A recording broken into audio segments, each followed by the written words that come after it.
Boom and boom. We are live. Hello, everyone, and welcome to another Anime Club After Dark stream. My name is Alex. You can call me Senpai. Tonight, I am joined by Chinoda.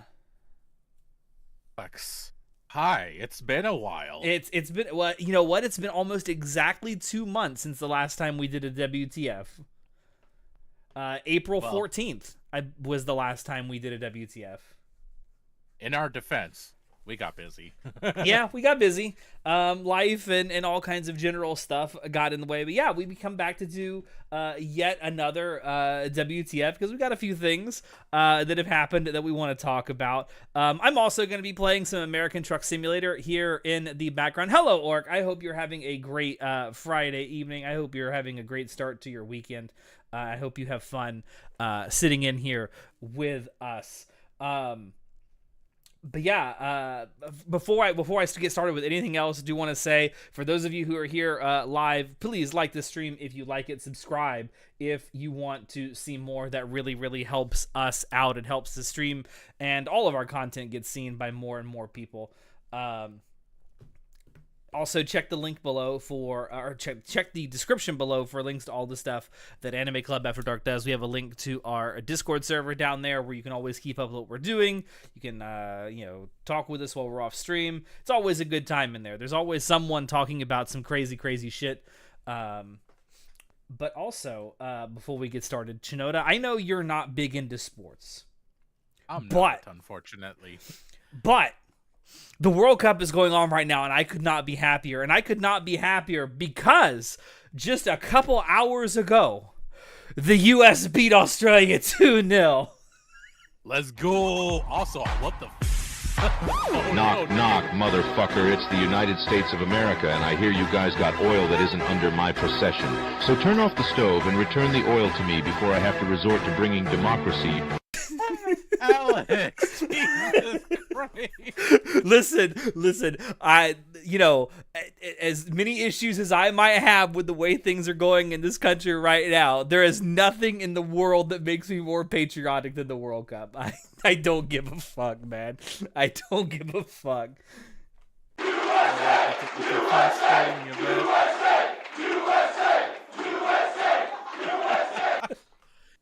You know what? If you're having a good time, I say hell yeah for it. I'm having a great time. I'm having an absolutely great time. Hey, Classy Lizzies, welcome into the stream. I hope you're having a great time. Don't touch our boats.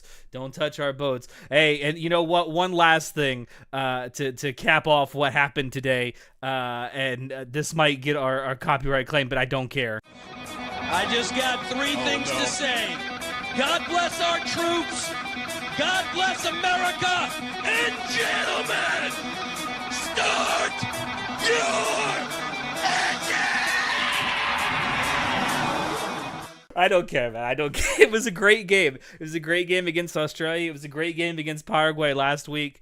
And they got one more game in the group stage left against Turkey coming up.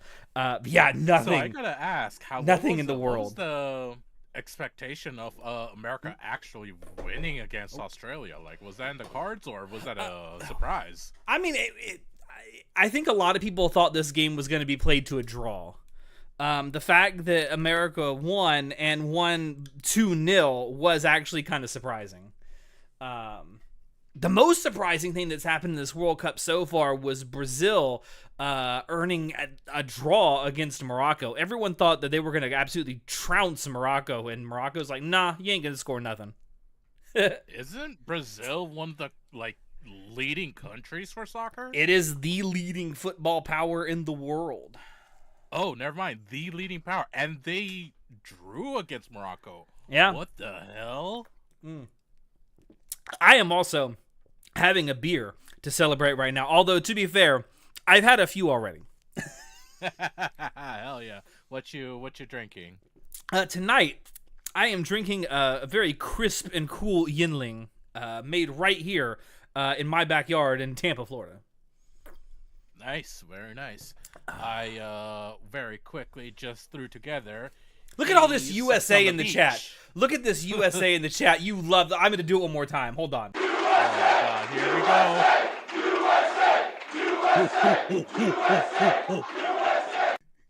I know that. So the game today was actually played in Seattle, in John's neck of the woods, and John was telling us about how, was it like a couple of nights ago, he had gone to eat dinner and didn't realize that the place that he had went had the Australian team that was staying in the hotel next to it. Based. Yeah, That's actually pretty cool though, and how he saw all this security and such. yeah. But drinking. Hey, look, you got to stay cool. You got to stay refreshed. Ice cold water is perfectly fine, man. Oh yeah, and I was saying I actually threw together for myself Sex on the Beach. Nice. It's a Yeah. fine drink, a fine cocktail.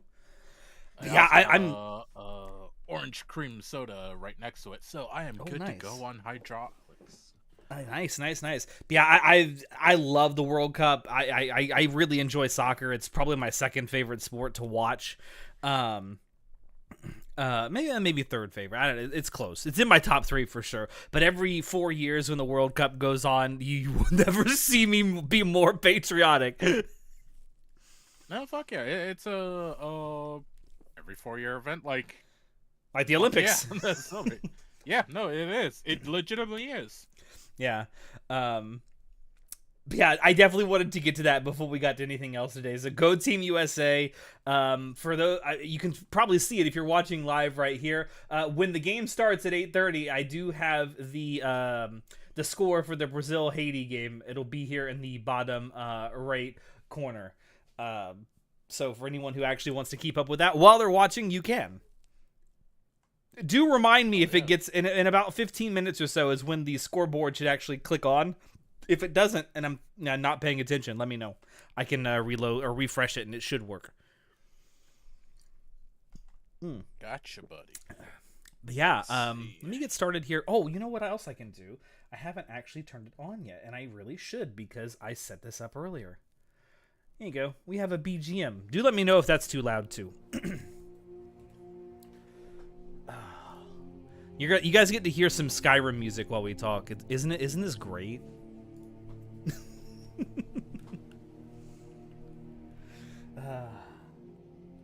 Been reading the Thrawn trilogy of books. Oh, Thrawn! Oh my goodness, yes. What a fantastic character. Oh, wait, hold on. Which the new trilogy or the old ones? Because there's multiple Thrawn books. The old ones were amazing, but like the new ones are actually really freaking good too. Where am I? Oh. It's like, why the hell is it giving me a job all the way across the country? I don't want to do that. I'm reading the new ones. Okay, cool. New ones are fan-freaking-tastic. They got some excellent stuff in there. Yeah, Thrawn is just a great character. Just in general. As well as that. Yeah. Oh, man. Did you want me to keep going, or do you want to switch off like we normally do with the topics that we talk about? Because I mean, I don't really have the World Cup is here. I'm happy. That's really all I have to say about it. Go Team USA. Oh, okay. I'm trying to find a good job for me to do for my first job here. Ice cream. Ice cream. That means it's got to be a. We're taking ice cream to Texas. Let's go. Emperor Thrawn. That would have been way too based. Oh, no. I want to go. There we go. Anyway. You got the truck hitched? No. It's not hitched. I have to go actually pick up the load first. Oh, okay. I thought you started off with it. Okay. No, it starts off at your last location where you last dropped off. Gotcha. All right. Let's see. I'll start with a story from today. Story time. I have a little delivery I've been meaning to send to our mutual friend Noodle for a little while now. I've been a little late on it. A little? It's over a year. But... Just a little. It's been over 2 years. Anyway, went to go you know, go send it. And I get dressed, I get out into my car, turn on the radio. I'm on the road, listen to NPR. It's good to go, good for a nice drive. And I hear, oh yeah, today's Juneteenth, so blah blah blah. I'm like, wait, that's a federal holiday. It is. I'm going to the post office. You're not going to the post office. I mean, you can I go, am but not going to the post office. Yeah, as soon as I heard that, I'm like, fudge me sideways. Yeah. I messed up this whole plan. yeah, I was gonna go to the bank today because I needed to go grab some money. Oh shit, there's a car there. I probably shouldn't do that, but okay. I was gonna go get some money because I needed to give some to my parents for something.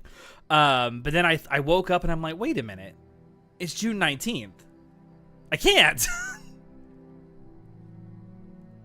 Yeah. Fuck. Well, no, hold on. You could have. ATMs still are active. I needed more than $500, and I think the most you can get at any one transaction per day is $500 out of the ATM. That is a lie.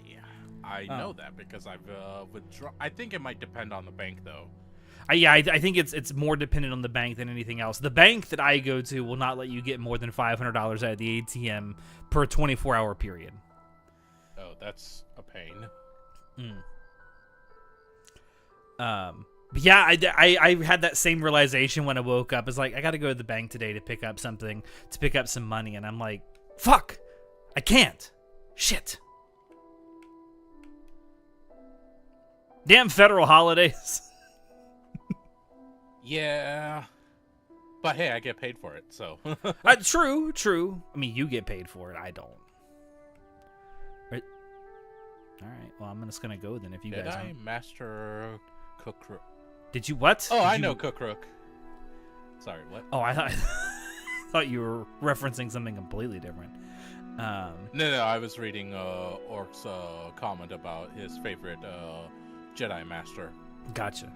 By the way, for those of you who are in chat, do let me know if anything is like wonky with the sound. I can certainly change quite a bit of stuff. Oh, what's over here? If anything's too loud, too soft, just let me know.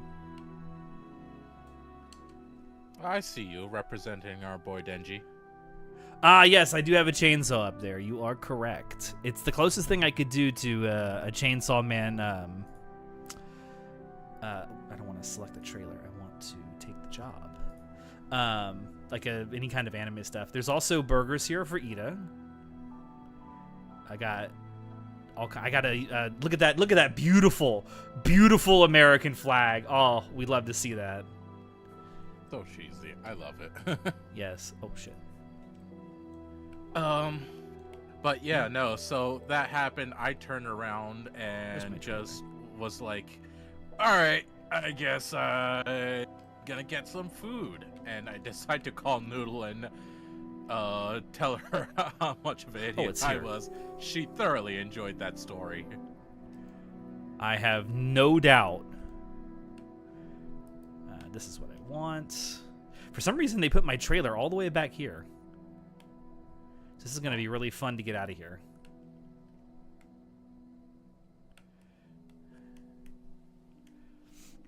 But yeah, I hate when that happens, when you're realizing I got to get this done, and then you realize, oh my god, it's a holiday, nothing's open. Or nothing that I need to do is open. Yeah. It's like, can't do shit now, so good Nope. luck. Not a fucking thing. But that's life. I got some good Indian food, and I just had that for lunch. So, yeah. Nice. So you've had not the most productive day you could have had, but it could have been worse too. It could have been much worse, but hey, I got the. You know, the positive thing is I got the stuff I've been meaning to send her right next to me on the passenger seat. So I mean, it's a reminder to you when you can do it. Yeah, which honestly is probably going to be tomorrow because I gotta go into work. I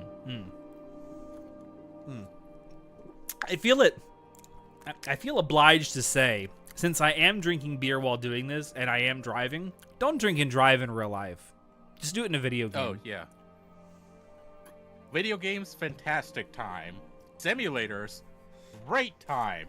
What is happening? Real life, not good. What is happening? What the hell, guys? This is like goddamn fucking Orlando traffic. Oh, buddy, you're stuck. I You're hate stuck. this. I have ice cream, you motherfuckers. I got to go. Oh, it's a refrigerated truck, I hope. Yeah, it is. And it's going all the way to Texas, but come on, guys. What is... Was there an accident? Are we ever going to move?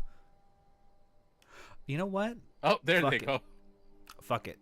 I'm going to... Don't try this at home, kids. Don't try this at home. This is highly illegal. You will get a ticket. The cops will not think very highly of you. Alex is doing what we call a pro gamer move. But this is a pro gamer move because I don't think that was ever gonna like fix itself. So cool, great job, game. Safeway. Do you have Safeways over there? In Florida, I don't think so. But right now, I'm in the game. I'm in Iowa. Oh, okay. But yeah, no, that's my first story. Can I tell you something that's actually really bad considering what you and I are gonna have to do in a couple of weeks? What's that? Because I think next week we've talked about doing a preview episode for the anime that's coming out in the summertime. What? What I wanted to do next week was a seasonal dump. Just like, since we haven't done a monthly dump, I want to do just like, hey, this season's over, because like next week is pretty much the ending of everything. For the most part, yeah. There's maybe like one or two things that won't end until the following week, but yeah, you're right. Yeah. Well, the bad thing about that is I've watched a grand total of one anime that's airing so far this season. Oh my god, Alex. Alex, what have I know you been doing? it's so bad. I've been digging into my backlog of games. Okay, you know what? Fair enough. Well, what have you been playing? And I've been doing some games on stream too that I've really, really enjoyed, and that's really what I wanted to talk about too. Some of the games I have been playing. Those have been fun streams. By the way, guys, Alex streams often enough. I try to do. Really likes. I try to do at least 3 or 4 a week when it's possible. Sometimes it's a little less than that, but in the last couple of months, and I have a goal. I think I've mentioned this on one of my other game streams before. I have a goal this year that I would like to finish anywhere between 10 and 12 games on stream during the course of the year. So by by New Year's Eve this year, I want to at least finish 10 to 12 games. And I have a list of games that I want to play throughout the year. But the last couple months, I have finished on stream Pragmata, which that's a fantastic game. So far, it's my game of the year. Now, granted, I mean, there's a lot of other stacked games coming out later this year. But so far, it's definitely my game of the year. I went into that not expecting a whole lot since I knew it was Capcom's like first new IP in a long time. I just wanted it to be halfway decent. I did not expect something to have like such a great combat system. It was kind of like tedious at first, but once you get into it, boy, is it fun. With the hacking and the shooting, it was a really fun balancing act. I personally found the boss fights challenging, but ultimately rewarding, which I think is what you want in a boss fight more than anything. On like the game's like standard mid-tier difficulty, that was like the perfect difficulty for me, because it was like for most of the combat, it was like I could get through 95+% of it in the first try, and then for the boss fights, it usually took at least 2 or 3 attempts to get it right. and finish them off. But for me, that's like a really good difficulty curve. Diana is absolutely adorable. If anyone hurts her, I will kill everyone and then myself. I don't give a fuck. What? No, I was gonna say I'm genuinely glad to see how much has popped off about this game. But like everyone loves it so much, and like Capcom's just been on fire lately. I'm genuinely happy about that. Yeah, they had Resident Evil come out earlier in the year, then Pragmata, and I think they've got another game coming out later this year. I think that's highly anticipated as well. I can't remember which one it is.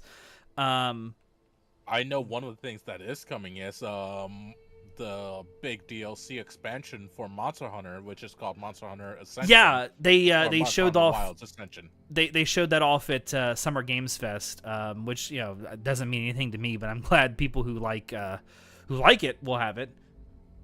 Is it Ascension or Ascendance? It was Ascendance, I think, is the name of the DLC. Yeah. So I know more than likely me, John, and Sun will be back on that like crazy. But I think Capcom also has like a full-on game coming out later this year too. I could be wrong about that. Maybe it's early next year. And Tifa and Street Fighter, yes. Yeah. But yeah, Pragmata was absolutely great. I had the time of my life playing that game. Absolutely loved the dynamic between Hugh and Diana. That was just so fun and wholesome throughout the entire experience.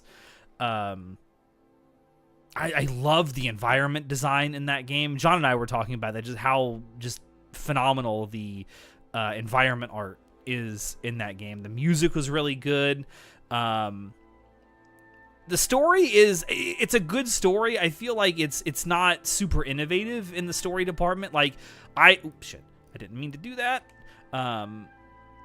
I kind of saw the ending coming pretty early on, but I still think it was a good story. Yeah, highly recommend it. Go watch my my playthrough of it if you haven't already. It was really fun. And yes, I did do it in a 7-hour stream as my final stream of it. I could not believe that I streamed for 7 hours, finishing off that game. But I got to near the end, and I'm like, God, do I want to come back and do like a 2-hour stream to end this, or do I want to like stop while I'm ahead? And I was like, nah, I want to finish this. This is really fun. I'm having a great time. So, I'm looking forward to anything else that comes out of like this universe. I kind of like the universe has been created. I hope they don't milk it to death, because I don't think we need like 20 sequels. But yeah, great. I mean, what do you think is the chances of them making a sequel? Or I don't think it'll be a sequel. It could be a prequel of some sort. I don't know. But if they did like some kind of a follow-up or something with like a novel or a comic or an animated thing, that'd be cool. I mean, could they also make not a sequel, but side game that like a follow-up that isn't like a direct sequel? Yeah, sure. I feel like there's more in this universe that could be explored, but I think the story between like Hugh and Diana is done, and it doesn't need to be really explored much further. I mean, I didn't think that the game was perfect. There were certainly some things story-wise that I feel like could have been hashed out differently. John and I talked about a little bit of them in our Discord server, but I mean, solid, for me at least, a solid 8.5, 9 out of 10. Jesus, that's really high praise. I mean, it was a great game for a brand new IP. I'm also stuck behind this car. Move! Buddy, you have a truck riding your ass. Get out of the way. Yes, you're in the wrong fucking lane. And also, very recently, last week, as a matter of fact, I finished 007 First Light on stream. Now, talk about a fantastically fun game. Holy. Made by the IO Interactive, the same devs behind the Hitman franchise. And it definitely feels like a Hitman game in a slightly more linear version of a Hitman game in the James Bond universe. It's a completely original story. It's not taking from any of the former like movies or novels. Patrick Gibson, I think is his name. He's the guy that plays Bond in this. Does a really fantastic job, and it's like an origin story for Bond. Throughout the entire game, you're not even a 00 agent. You're earning the number. Oh wow! So you're building up to it. That's actually really cool. Holy shit! You actually you earn once you play through it, you earn the 00 number at the end. Like that's the big payoff. Wait, so what did they call you that time? Like Initiate, Mr. Bond, like what? Just Bond. Wow. Agent Bond. So what makes the 00 significance? What's so special about that then? In this story, so it takes place obviously in the modern day. The setup for it they have is that the 00 program was phased out of existence several years ago. But the new head of MI6 is thinking about reinstating it. Also, that was illegal. Don't do that, kids. Is thinking about reinstating it, so they get a bunch of recruits together from all kinds of different military backgrounds and shit, to train to become new 00s. Like that's the background story of how all this kicks off. In the tutorial mission, you're not even a part of MI6. You're a part of I think it's the Royal Marines, and you're sent on a mission that goes haywire. And it just happens to intersect with a investigation that MI6 is doing, and so they're aware of the things that you get up to during that mission, and that's how you get on their radar. Alex, real quick, is the score thing live or? Oh shit! Let me reload that. The game should have started about 4 minutes ago, so let's see if I can bring that up. Reload. Yeah, sorry, I was like, hold on. There we go. Supposed to be. Okay, cool. There we go. So now it should be all good. Let me pull this back up. There we go. Thank you for reminding me. Yeah. But yeah, it was really fun. The gameplay was. I mean, if you ever played or seen a Hitman game, it plays very, very similar. Stealth is definitely optional. I found that out very early on. But I would argue that stealth is more fun. The combat, like the hand-to-hand combat, feels incredible in this game. Like the punches feel really, for lack of a better term, punchy. They feel like nice and meaty when you. Yes, you feel like you're landing some blows. Oh, I'm on Highway 69. Nice.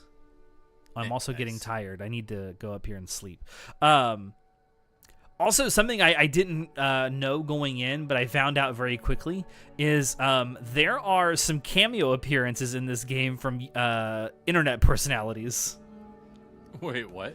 Yeah, so there's a mission early on that takes place in a nightclub, and one of the guys that you can talk to get some information looks like and is voiced by Jacksepticeye.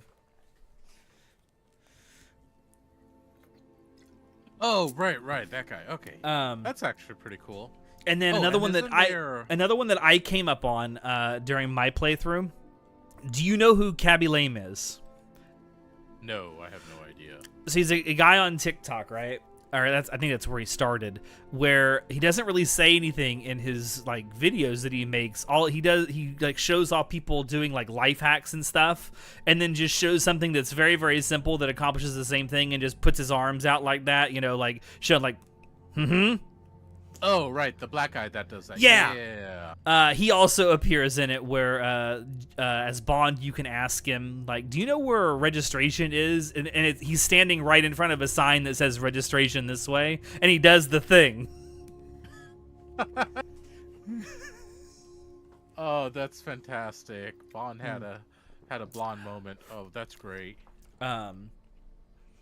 But yeah, the story the overall story of this game genuinely felt like it could have been like a Bond novel or a Bond movie. It's also very prescient for the time because it involves a tech billionaire's CEO trying to use AI to take over a country. God, is that gonna be like the new cliche? Is that what it's gonna be now? The way they did it did not feel cliche. It felt very believable, and it also felt very timely. Yeah, again, another game I highly recommend. IO Interactive really knocked it out of the park with that for sure. I was what's the word I'm looking for? I was concerned that it was going to be like it wasn't going to feel like a Bond game, if that makes sense. What? Yeah, what do you mean? Because like I know how their Hitman games feel. Like I've played a little bit of it and I've watched them. Yeah, I guess what's the best way to describe this? Let me think. I was afraid that it would just be like nothing but stealth, and anything that ever broke stealth would just genuinely like make the whole mission structure fall apart, if that makes sense. But it wasn't. Like there's so many ways that you can fail and still like move on. Like you can fail like a stealth thing and move on, like because it gives you a lot of different tools in which to get out of a situation in which you accidentally break stealth. Hopefully that makes a little more sense. No, it does actually. That's pretty cool. Yeah. Oh, I want to rest for 10 hours, please. I'm on my mandatory break. It's also nighttime now. Very important. All right, But I'm looking yeah, forward to playing this game eventually. It'll be a while until I get around to it, but I know I will. I highly recommend it. It was incredibly fun. It was incredibly rewarding. There's also some replayability because obviously you can accomplish your the stuff you need to do for each mission. There's multiple ways you can accomplish the task at hand. So it definitely feels like a great way to reward replayability.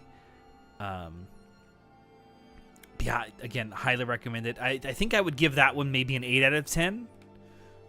But yeah, well worth your time for sure. Also, I need gas. But the game I'm playing now on stream, well, the game I'm playing right now is American Truck Simulator. But the new game playthrough that I've started on stream earlier this week was Mouse PI for Hire, which I know that I'm really tardy to the party on.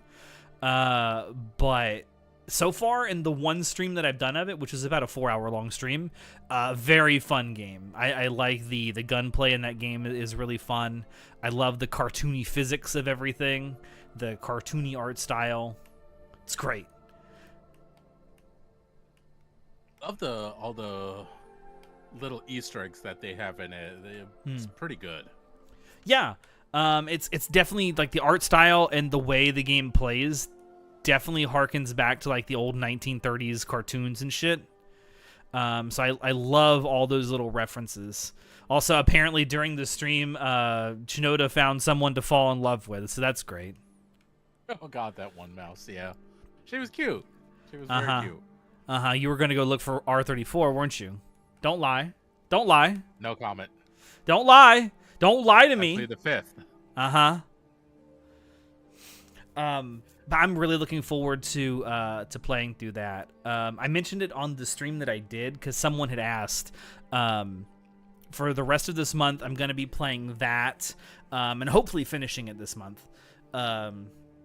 And then when I get done with that, I want to go back and finish Star Trek Resurgence because I got about halfway through that game in one stream back a couple of months ago, and life happened, and then Pragmata came out, and then 007 First Light, and now I want to play through Mouse PI, so I just haven't had a chance to go back and finish it, so I definitely want to finish that. for sure. I'll be good though. Like you already know what's lined up and it's already halfway through, so you just need to finish it off. Yeah, for sure. And I really enjoyed the first half of that game. It's more of like a Telltale game, just set in the Star Trek universe. Sold. Absolutely sold. I love the I mean, some people poo-poo it. They call it just then they say this as a disparaging thing. They'll call it like Western visual novels, but I don't think that's like a bad thing. I like visual novels, and I like these Western visual novels. One, it's not a bad thing. Two, Telltale games are actually more interactive than visual novels, so they tend to be. What the hell Yes, they're talking about. They tend to be. Although I will say there have been some Japanese visual novels that have come out within the last few years that have gotten a little more interactive. So maybe they're taking a cue from like the Telltale games and putting more direct interaction besides just dialogue choices in it. Based. Yeah. And I mentioned it in our Discord server as well earlier this week, or last week, I guess. I can't remember now whether it was this week or last week. But I guess I will be playing Halo Campaign Evolved when it comes out on stream. I wasn't originally planning on it, but I guess I am. I was going to buy it and play it regardless, but I asked in the Discord server, and there seems to be interest in me playing it, so I will play it on stream. All right, there we go. So that'll come out at the end of July, so that'll be something to look forward to there. What else do I have in store? So already on stream this year, I've completed the Power Wash Simulator 1 campaign with Vix. Soon and I finished one of the Dark Pictures anthology games on stream back in January. And now I've finished Pragmata, 007 First Light, and then I will have finished Mouse PI and hopefully Star Trek Resurgence by the end of this month. So I know when I finish Star Trek Resurgence, assuming I have some time between that and when Halo Campaign Evolved comes out, I want to hit up one or two indie games that I've been meaning to do on stream for a while, and they're kind of shorter.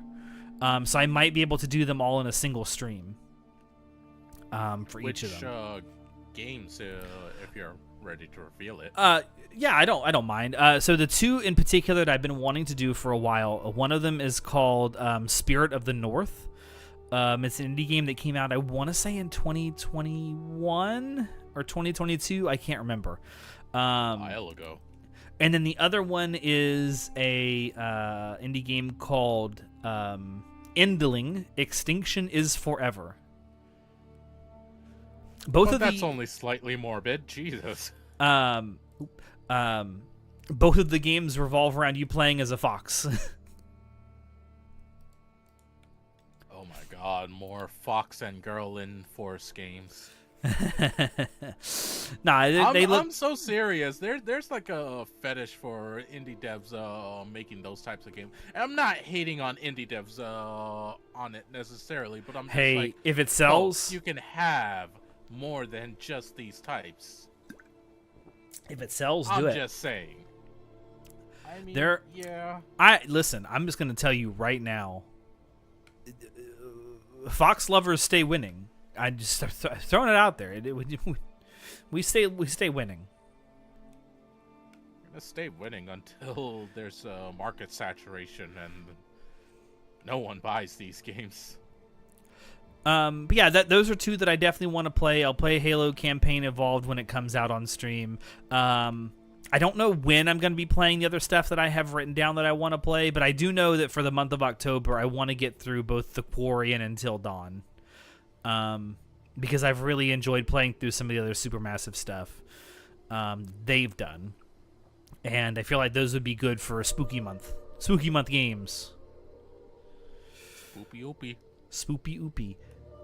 Can we also, since we're talking about video games, can we, in the last couple of weeks, we've had like Summer Games Fest and all that stuff, and a bunch of the like Xbox or Microsoft, Sony, Nintendo, they all had their big game press conference things earlier this month. Can we talk about that for a minute? You know, I'd love to because I actually wanted to. Okay, great. This is a good segue then, since we're already talking about games. Can you and I both agree that Sony 100% lost? They literally didn't announce much of anything. Yeah, I don't know what's up with that. I wish they had a little bit more, but you know what they did reveal wasn't bad by any means, just not as much as everyone else. Yeah, I mean, it is what it is. I mean, I hate the whole console war thing. I think it's a really stupid like argument and whatnot. It's just so funny that Sony was the only one that didn't seem to come with any oomph. Like even Nintendo came with some oomph. From what I mean, I think the biggest reveal there was Persona. That was a Nintendo. That was it not Nintendo? No, that was on the Xbox showcase. Oh, it was. Okay. See, they all happened at the same time, so I may get a little cattywampus with who announced what. But yeah, that was a lot surprising to a lot of people. I won't be playing it, but hey, I'm glad it has an audience of people that are really rabid about it. Honestly, I think they did announce it because there was also already a small leak about it beforehand. It wasn't that big, and it was just kind of a theory leak. But I guess because they did that, they announced like, yeah, it's a thing, it's happening. Which anyone with a brain would know. Like, yeah, no, it's Persona. Of course, there's going to be another one. It prints money for them.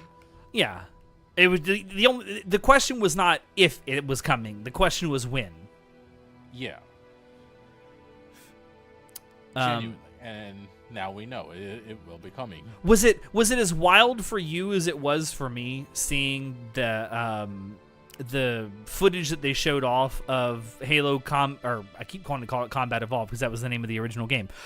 Campaign Evolved with the little thing at the bottom that said recorded on PS5 Pro. Was that as jarring for you as it was for me? Not really. Why was it jarring for you? Just the idea of Halo on PS5. I never thought I'd see the day that Halo was on anything but PC and Xbox. Oh, that. I don't know. It hit me. Weird. It was a bit weird, but I'll be honest. Like, they announced it long ago, and like I was like, all right, it's a thing that's happening. Like, sure, whatever. Yeah. I mean, I knew it was coming, and you know, I've known for a while that at least for the immediately foreseeable future that Halo games were going to be available on PlayStation. But that I think seeing it like that was what really made it like hit me for the first time though. Like, wow, it's no longer like entirely an exclusive. Yeah, and that is weird.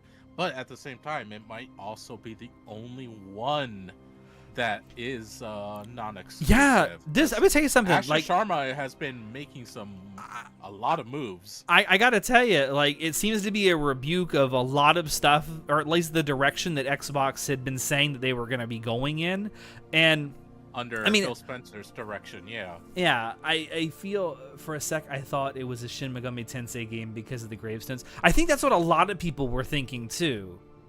Because I watched some when the Persona thing happened. I think a lot of people were suspecting that might have been what it was too, because of the reactions I saw. But yeah, what's her name? The Xbox woman now. Asha Sharma. Her. She's been making some great moves. I know a lot of it is talk. At this point, obviously, you'll have to wait and see what happens. But the direction it seems to be going in, I mean, I know a lot of people, myself included, were a little bit on the fence as to whether this was going to be a good thing or not because of where she came from, being like the director of AI something or another. And I'm like, oh god, this is just going to be them trying to force AI into absolutely everything. Everything's going to get worse. And it's like, but no. Then it turns out she's like, no, we need to keep AI out of gaming. It's like, yeah, we need to keep, AI has a place as a tool, but not as a replacement for anything. And I'm like, oh, well, this is very pleasant to hear and see. So that was a huge surprise. I'm still a bit suspicious. I'm cautiously optimistic. Yeah, it's a fresh new face, a lot of fresh energy, and I want to see where it goes. Yeah, and I think that it's still a little bit in the honeymoon period, so to speak. So I'm gonna be cautiously optimistic for the time being. Yeah, and whatever will happen, will happen. Yes, absolutely. Ain't shit we can do about it. That's the reality of it. No, I just, the crazy thing is that, and I think you feel this way too, because you're a Halo fan like I am. I miss the days when Halo felt like a juggernaut in the gaming industry. Like, I'm sure you vividly remember the times like when the original trilogy was coming out, when ODST, when Reach came out. Hell, I mean, I think even when Halo 4 originally came out, there was still a little bit of that energy that, oh my god, Halo is here. It was still massive, but yeah. like, it was really around 4 is when it started dying down. But before then, Halo was a freaking lifestyle. Like, it wasn't just a energy thing. It was, everyone was about it, and like, you knew everyone around was about it too.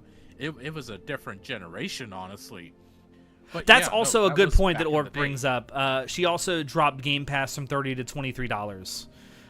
That was an amazing move. Very unexpected. But I mean, a surprise to be sure, but a welcome one. As Emperor Palpatine would say. But yeah, and there were some other games during like the Summer Game Fest stuff that I was announced that I'm really looking forward to. The announcement of the Teenage Mutant Ninja Turtles game, The Last Ronin by Platinum, that was shocking. I was not expecting that. I had that made my pee hard. I had so many people that I knew were reacting like insane. The last what's it called? The Last Ronin comic. It is famous for how damn good it is. It's. I mean, I don't feel like out of the loop in saying this, that it is the best story in the TMNT comic books. Honestly, it probably is. I say that mostly because that's the only one I know of. I don't even know the other ones. It's certainly the most famous, but I also think it is the best. The fact that it's getting adapted into a game by Platinum, I know it's not the same Platinum that made like Nier and all that shit, but man, I don't care. I'm not gonna let you all who are telling me that feel any better or worse. I'm looking forward to this game. Damn it. I will be playing. Platinum is weird with their games. They have absolute hits. When they hit hard, but they do have misses as well. So you can't say they're one of the GOATs. Like, they absolutely have misses, and they have a good amount of them, unfortunately. But yeah, that's fine. Also, I just realized something. Yeah. Tomate. What? Okay. I guess I got to keep this on top for it to actually work. Unfortunate. Oh well. Oh. The score thing was not updating. Also, Brazil scored. Go Brazil. All right then. I didn't realize it would not actually update if I did not keep it on top. That's annoying. You'll just have to do it every now and then. But yeah, I was super excited when they announced that. Jin Atlas looks like it's going to be amazing, from the creator of Shadow of the Colossus and Ico. I want to see more about that. I'm sure it's going to be good or something. Aesthetically, it looks amazing. Aesthetically, holy shit, it's there. But I want to see more. Trailers are nice and all. Give me more. Give me gameplay. Give me something else. Like, I want more. Well, some people were pointing out, like, wow, there's a lot of frame lag and stuttering in this trailer, and it's like, well, yeah, it's an alpha build. I mean, I'm gonna give them a little bit of rope. Yeah, I don't mind. I don't need it immediately. Yeah, they mentioned that it was alpha gameplay, and I'm like, okay, I'll give you guys a little bit of rope. I'm not going to expect, like, you know, perfection from alpha footage. You know, it is what it is. But I mean, aesthetically, it looks amazing. They've done some. I mean, Shadow of the Colossus is a fantastic game. So I'm looking forward to that personally. What was some other stuff that was announced? Doom: The Dark Ages Revelations. That looked cool as shit. Oh, the DLC. Yeah, the DLC for Dark Ages. That looked pretty damn cool. Like, I haven't played them, but like whenever I've seen someone streaming or whatever, like I've watched bits and pieces of it, and it always looks good. I haven't played Dark Ages yet. I own it. I just haven't got around to playing it yet. The first 2 games in like the reboot trilogy were really, really good. Yeah, I have played a little bit of the first one, I believe, and that was fun as shit.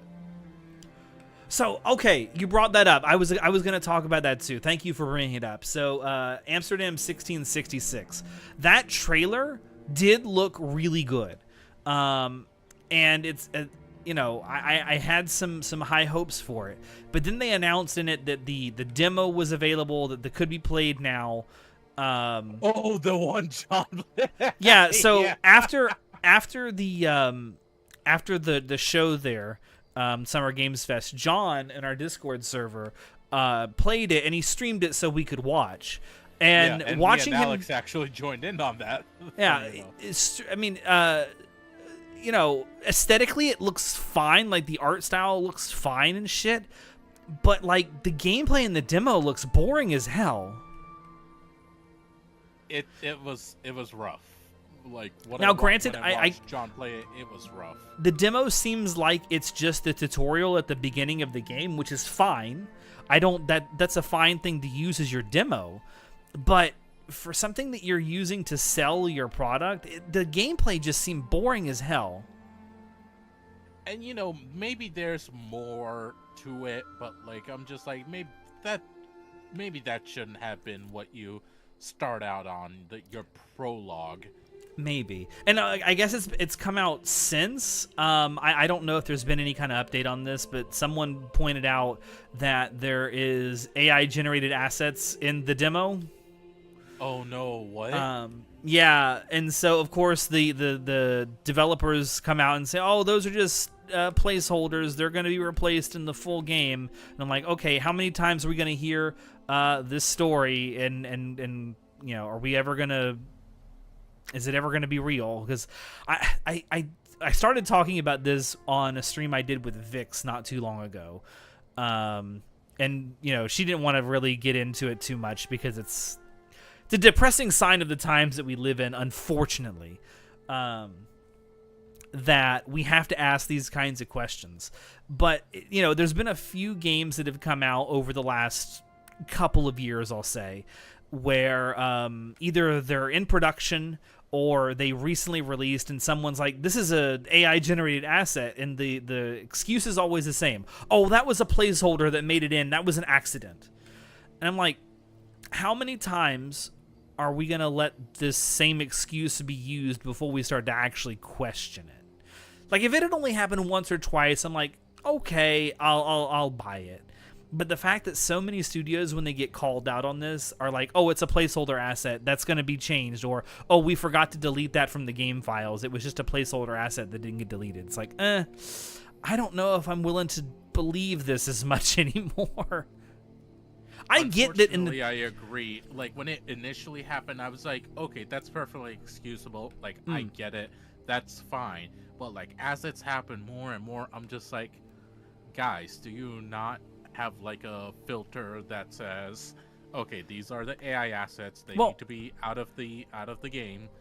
I mean, first of all, I don't think you should be using them, but I also understand that you do need, I mean, John has talked about the need for placeholder assets in game development. That's fine. I don't have a problem with that. And John has said that, it's not a new thing that placeholder assets accidentally find their way into, fully released games. That's been a thing and that's for a been long thing time. Not just a long time. It's been there from the beginning of gaming. Like Yeah. it's been a thing. So it's not like it's anything new. It's just I don't know if I buy the excuse of oopsie, it was an oopsie poopsie on our part, or it's just a placeholder asset. It's going to be changed when we do the full release, because like I there's a part of me, and I know this is a bit on the conspiratorial side, but there's a part of me that wonders. It's like, are a lot of these development studios or even publishing houses that do this, are they releasing games or developing games with these AI placeholder assets in them with the intention of leaving them in and just hoping no one notices? And when they do, they can make that same like excuse, oh, oopsie poopsie, that's on us, just to see how much people will accept it. Because unfortunately, it's a possibility. I really hate to say it, because I wanna believe in game devs. I know how much they love this. Oh, part. yeah. So like, I want to, in general, believe them, but like, if what you say is possibly true, and it is unfortunately a possibility, like, am I gonna have to stop buying a lot of games? Is that what it's gonna come down to? And the reason that this came up at all in the stream that I did with Vix was because she was talking about playing a game. It's a gacha type game called NTE. I think the full title is like Neverness to Everness, which is a hell of a Japanese title if I've ever heard one. I mean, these are the same people who think that revengeance is a word. But we were talking about that because that's also a game that got called out for having AI generated assets in it. And of course, they did the same thing. It was a placeholder asset, and they did replace it once they were called out on it and stuff. But the reason I brought that up was because I wanted to know from Vix, like, what level of AI involvement in production are you willing to excuse? Are you willing to say that's okay? Like, that was the question I had, and then it got kind of uncomfortable because it's like, it is depressing to have to think about this, and I understand. But that's what brought it off, and I think it's a fine question to ask. Like, what, in your opinion, is an acceptable amount of AI involvement to have in production for like a video game or an anime? Because that happened this season. We found out that there was an anime that used AI generated. There was an anime that premiered this season that used AI generated art in its OP. What? Which one was it? It was the fucking bookworm, Ascendance of a Bookworm. Ascendance of a Bookworm. Yes, that's the new exactly season of that. Was. Yeah, the background of the OP, if I remember right. Yeah. Which is from what I was able to see from what was shown off, it's not. It's essentially just a glorified gradient. Yeah, so it wasn't even the worst thing in the world necessarily, but was it okay? No, I would say absolutely not. Yeah, and we are here. Look at this. Hey. Beautiful. We got the ice cream delivered to Texas, everybody. Good, they need it. Texas is miserable enough as is. Texas is melting today. Holy. Check the score. Check the score? No, the clock is going up. You can see the clock going up, so it's definitely not stuck. Oh, okay. Let's see. That's how I noticed it wasn't updating before, because the clock was stuck at like 3 minutes and something. Gotcha.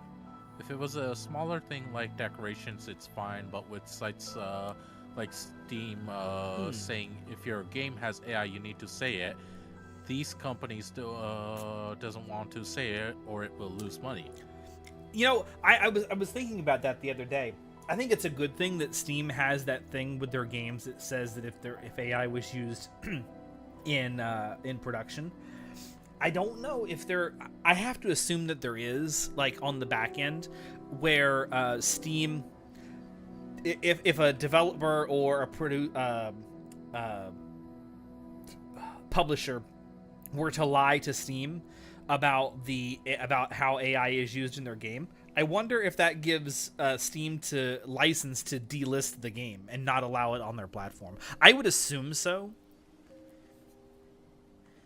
That's an interesting thing. Like, on one hand, these companies can't afford to lose Steam. On the other hand, Steam can't afford to lose these companies. If it was like whatever indie dev, Steam can do whatever it wants. But when it comes to the bigger companies, Yeah. like, no, they can't. They can't just do. Like, imagine if Steam bans Activision all of a sudden. You think that's gonna happen? No, of course it's not gonna happen. I doubt. Well, I guess if it was like flagrant like disregard and the fact that if they did it multiple times, maybe they'd ban an entire publisher or an entire development studio, maybe. But if it's a one-time thing, I could see them like saying that this one Capcom game just will not be listed on our storefront because we were lied to about it specifically. But then if it becomes a repeated pattern, then maybe just they won't have Capcom games on there anymore. I use Capcom as an example. I'm not accusing them of anything. They're just like one of the big publishers at the moment that's doing really, really good. And bringing Steam a lot of money. I don't know. It's a good question, though. It's like, what level of AI involvement are you... Oh, Brazil just scored again. What level of AI involvement in production are you willing to accept? Because for me, like, any kind of use of generative AI, to me, is very, very scummy. And I feel like weakens the overall project, in my view. Anything where you're taking, like, artists or writers or... designers out of the equation and instead inserting something that an AI agent comes up with, I feel like takes a lot of the humanity out of the project for me. And it certainly makes me respect the people who use it a little less. Yeah, for me personally, I don't even want your placeholder assets to be AI. I don't either. Involve none of it, not a single bit of it. Everything should be human. Now, one thing I wonder, and I'd like to get John's opinion on this at some point because he would probably know the answer to this. So I know that a lot of placeholder assets are things that come from like asset stores, like the Unity store or Unreal store or whatever. That these game engines have like asset stores and stuff. I do wonder if these asset stores have a way to like list or to filter out things that have AI used to make them. And if so, I mean, I don't think there's any excuse for a development studio to not know that their placeholder assets have AI used to make them. No, that's actually a really good question. I honestly don't know. I would assume John would know the answer to that. So, I mean, if you were here, it's something I would definitely ask him. I have to assume that these asset stores have a way to filter that out, or at the very least have the assets labeled as made using AI or made using generative AI or partially generated through AI. Or something like that. Yeah, because it's not like it's something that's brand new anymore. It's been out there for a while now. Exactly. And another thing where this came up with during the Game Fest was they announced the follow-up, the sequel to Stellar Blade, and people were pointing out that certain assets look ass cheeks. Yeah, certain assets look like they may have been made by AI, but it wasn't super definitive. But one thing that AI was certainly used in is the key art at the end of the trailer. So AI was definitely used at least partially to generate the background of that, which is unfortunate. Because I Stellar like Blade that. is a pretty decent game. I mean, yeah, I don't like that. I don't know if It depends on how much AI there is in there. I know. So what I was saying earlier, I know a lot more companies, a lot more devs are gonna use them in one form or another. So we're gonna have to put up with some bits of it. If it's blatantly in the games, I don't think I'll ever support that game. But if it was something, let's say, placeholder assets or assisted in creating some structures of the game, like, I can't say too much about that. I think I would have to just put up with it even if I don't like it necessarily, because I think that's the reality of it. You're not going to be able to say about every single game. It's unfortunate, but yeah, you're right. Yeah, so if it's AI assets blatantly in a game, I don't think I could support it. But, like, if it's something that I either don't know about, or if it's something in the background that legitimately just help the dev make the game, like, that's not too bad. Because, like, let's be real, it is in a good way, it is a tool for people to use. It can be. I mean, again, this is something I talked about with Vix. I was shown off. I think John was the one that actually originally showed me this.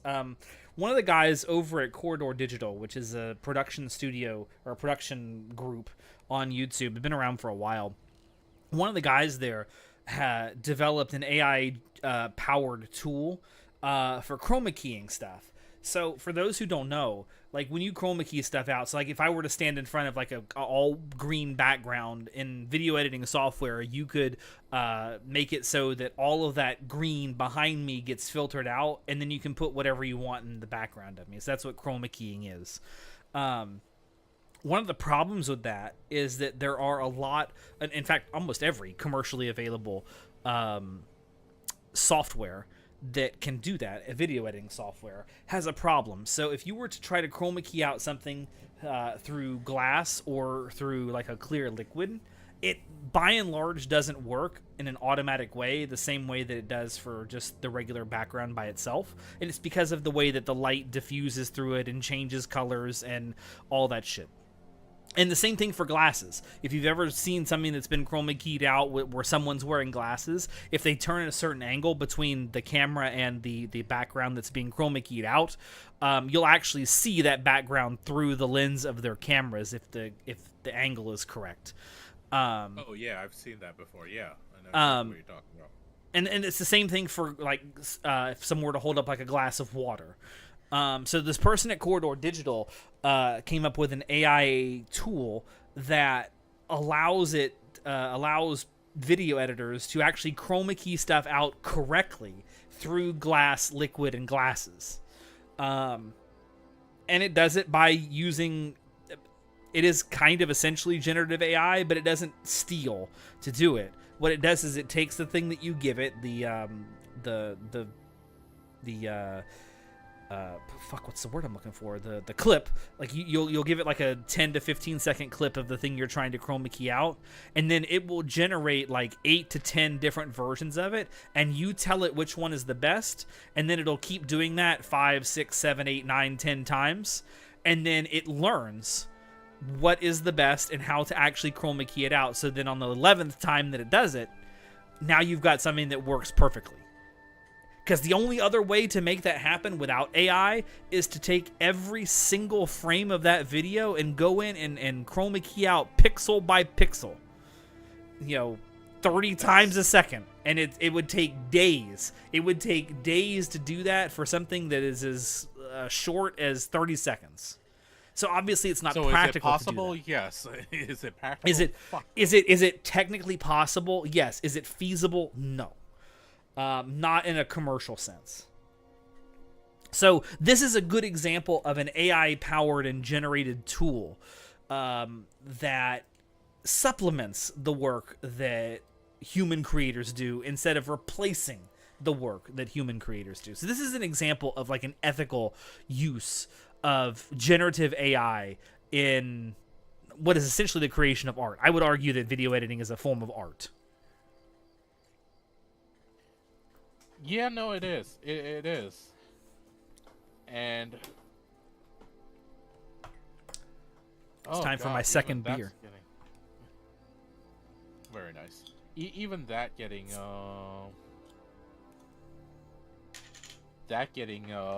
messed with. It's so questionable. I mean, as you said,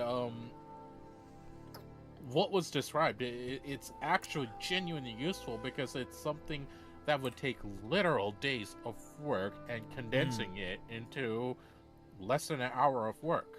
Absolutely. 100%. So, I mean, again, can it be done? Yes. Is it feasible? No. And this is a great way. This is a great way for AI to be used as a tool to supplement the work being done by humans and not replace the work being done by humans. And that, I think, is what most people really, really want at the end of the day. At least it's what I'm willing to accept. What if y'all kissed under the New Mexico? Unless, oh yeah, because we're under New Mexico. I mean, I can put us under whatever state you want, buddy. Oh God. Here, we can kiss under Utah. Hi, Soon. Hi, Soon. I hope you're having a good day. Yeah, it's a shame anytime a developer tries to use it. And it just, the amount of times I hear the excuse, "Oh, that was just a placeholder asset that got accidentally left in." The more times I hear it, the more I'm like, really? Again? The more you question it, yeah. I hate it, but I understand. Yeah, it sucks. I made a Sunday because I'm worth it. I also bought some new paints because new 40K releases tomorrow. Let's go. Sun's about to be broke again. If you're a broke boy, just say so. It's okay for your hobbies. You absolute fool. Oh, jeez. Let's see. All right, moving back to games. What were some other games that were announced during Summer Games Fest that you really are looking forward to or were excited by? I'm just gonna mention some stuff I might necessarily not even play, but like I'd like to keep an eye on to see how they do. One of those is Resonance of Plague Legacy. Okay.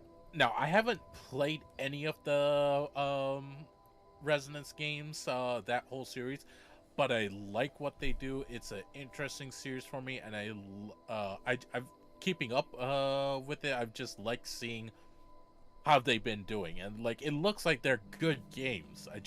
I haven't played them personally, and I'm pretty sure I won't. So yeah, that looks good. Yeah. Star Wars Zero Company, very, very excited for this. It's what type of game is it? Wow. Is it that it's not an extraction shooter, is it? No, God no. I do not do that. It's the last thing we need, another extraction shooter. Don't worry, there'll be 30 more. Yeah. It's a single-player turn-based tactics game, so... I do remember it was a game that I didn't really care that much about, at least from how it's described. Yeah, if you ever seen... Star Wars XCOM, yes, that's exactly what people were describing it as. Yes, XCOM. XCOM is exactly what I was thinking about. Yeah, no, Shit. if you ever seen XCOM, it's that. It's that with the Star Wars skin. It will have obviously it's gonna have a story and everything. Ooh, that was cutting it close. Yes. And you know, it's Star Wars. I play anything in Star Wars pretty much. So I'm looking forward to. I love me my franchise. I clap because Star Wars. That's true. That's me. I won't hide from it. Unironically, this is to know to anytime anything Star Wars is announced.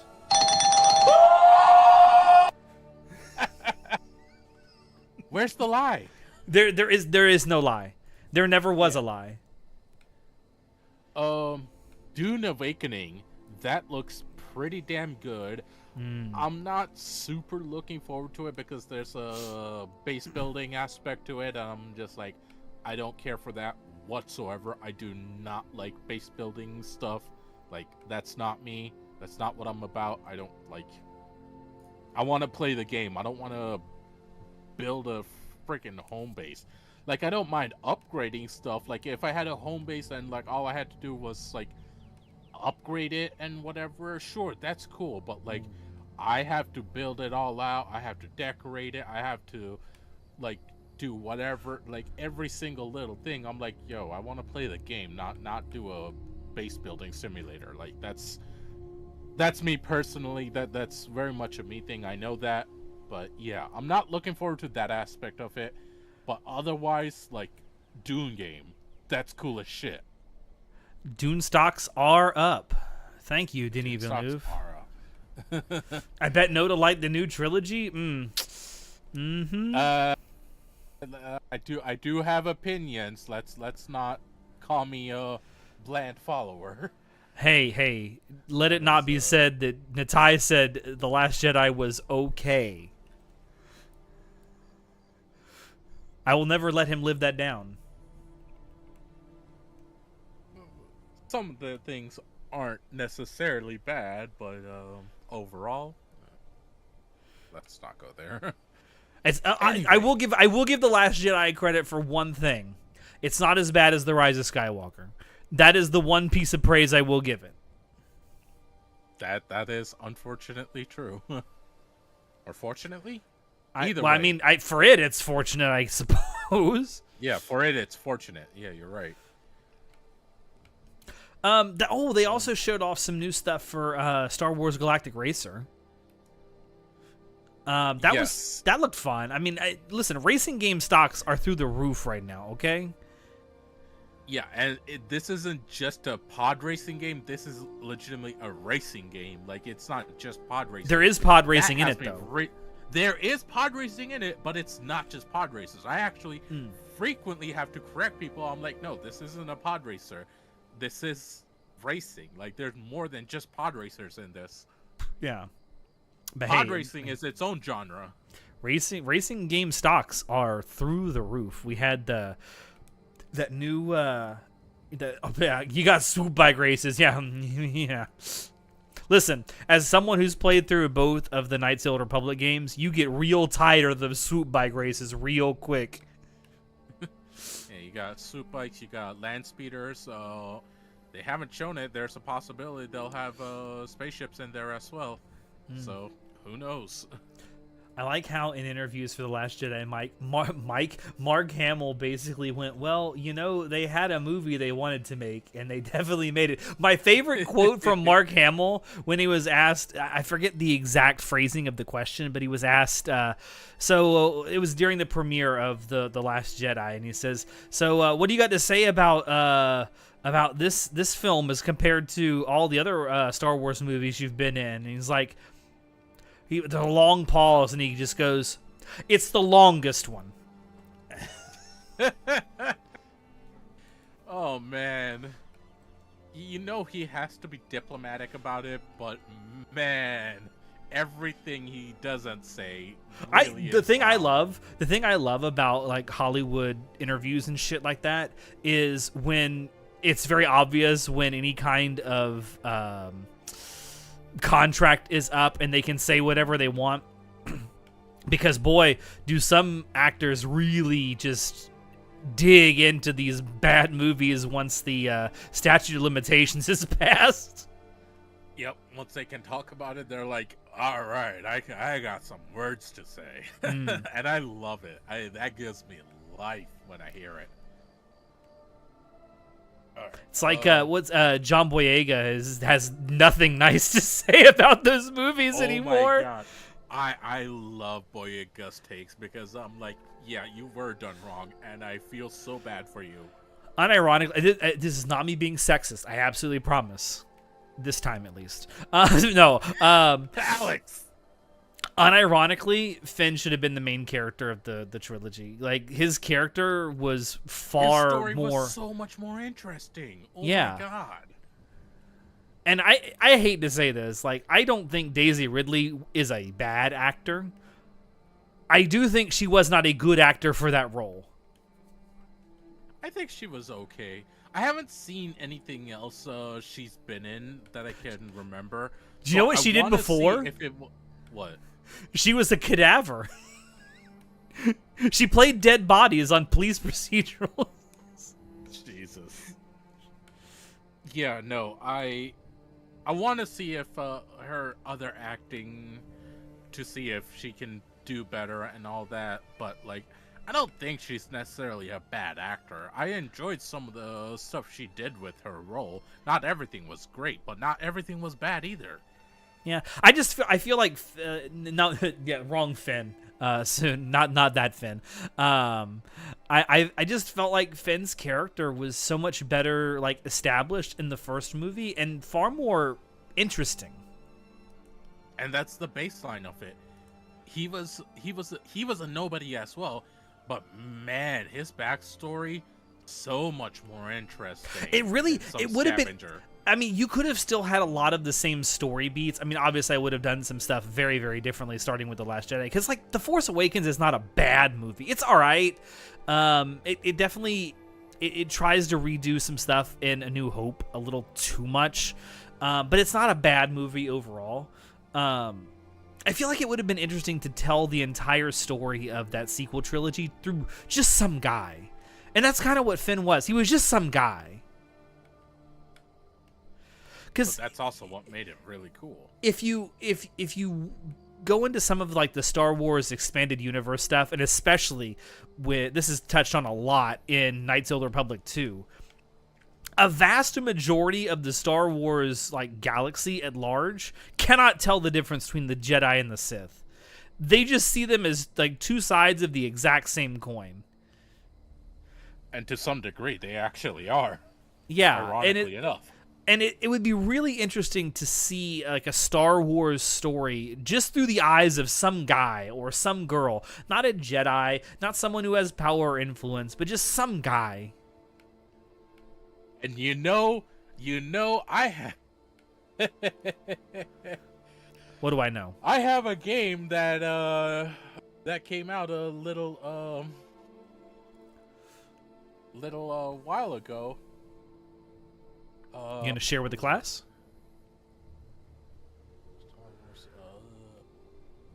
Apparently, he's not gonna share with the class. Outlaws. That's what I was thinking. Star Wars Outlaws. Boy, that game had a horrendous launch. The launch on PC wasn't the best, but like the story was really good. The characters in it were actually fantastic. Oh, you motherfucker! Sorry. Like, it was genuinely a great game. Like, I highly encourage everyone to honestly play it, because like that's like what you just asked for, Alex. That's exactly what Outlaws is. There's no no Jedi bullshit, none of that. It takes place during the Empire. Like, the most Jedi thing you'll see during a little portion of it is Vader, and like you don't ever actually deal with him personally. Like, he makes a little cameo in it, and that's it. But otherwise, you're just a person in the galaxy trying to survive. And man, is it interesting. I think she played the role fine, but the writing was awful. There's only so much an actor can do with bad. Yeah, that's very true. There's only so much. Even the most talented actors can only do so much with a bad script. I definitely agree with that. A good example is from the first DMC. I should have been the one to fill your dark soul with light. Yeah, that's not the best writing. No, it's not. She also voiced the main character in the dub version of Ghibli's Only. Oh, she really? That's what Daisy Ridley did. Oh. Oh, interesting. Good to know. Yeah, the whole film had some bad writing. Even Finn went from, I don't know if I can unalive people. Then his next scene, oh, you want me to help you take down my stormtrooper friends? Heck yeah. Yeah, the writing was just not good. That was the primary problem with the sequel trilogy. I think all the other issues with it were kind of secondary in all honesty.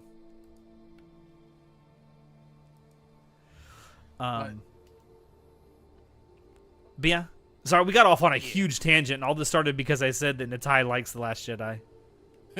Yeah, seriously. Thanks, Natai. Yeah. Let's see what else after Dune. Control Resonant. That looks cool. Silent Hill Townfall. Complete bitch. So of course I'm not gonna be playing it at all. Looks cool as shit though. Onimusha Way of the Sword. Damn, that looks cool. Minecraft Dungeons 2. Congratulations for all the neckbeards. You have another Minecraft game. No. It's not just them. It's congratulations to all the autistic people who now have a new game to play. Oh, that's true. And the autistics. You're right. Can't forget them. Not at all. Let's see. The Rayman Legends Retold, that looked interesting. I don't know if I'll play it, but like it did look interesting. Gears of War E-Day, bro, that looks good. It looks legitimately good. Can I say how weird it was seeing the like the cast of Gears of War like out of uniform and like their civvies? That was really weird. It was definitely weird. I enjoyed how different it looked though, and like getting to experience E-Day finally. Goddamn. Oh, sorry, my autism is still hooked on Warframe. Well, I have a good news for you. The Warframe devs are coming out with a new game. It's okay. They're still making Warframe, so you don't ever have to. Yeah, don't go into palpitations. They are still making Warframe, but they are also making a new game. No, if you've been following Warframe, you probably know about Soulframe as well. I think it's funny that it's called Soulframe. Already played Soulframe. Well, there you go. You've already had your hands on it. No, Warframe, don't copy Bungie. You don't need a new game right now. Man, Bungie is in a sad state right now, isn't it? I do not know what's going to happen with that. Oh, fucker. Yeah, I don't know. I'm Bungie... sad for them, but it's not like the old Bungie I know is there. It's all like, this is the new Bungie we're talking about. And even the saying new Bungie, like everyone, like most people that were there is already gone because they had massive layoffs. And can I just say to all the people who were asking for it during the streams, Destiny 3 is not going to save that studio. They need a new IP, and they need they needed it yesterday. They cannot limp along on Destiny forever. And obviously, they're never going to go back to Halo. I don't think going back to their roots with Marathon is going to work long term. It definitely doesn't seem to be working now. That being said, I want to interrupt you there. That being said, apparently Marathon gunplay and everything looks really damn... not just looks, but like plays really damn good. Like, you know how people... to this day still talk about how damn good the gameplay of Titanfall 2 is? Yes. A lot of people are actually comparing that to Marathon. Motherfucker. Yeah, that's great and all, but it doesn't matter if no one's playing your game.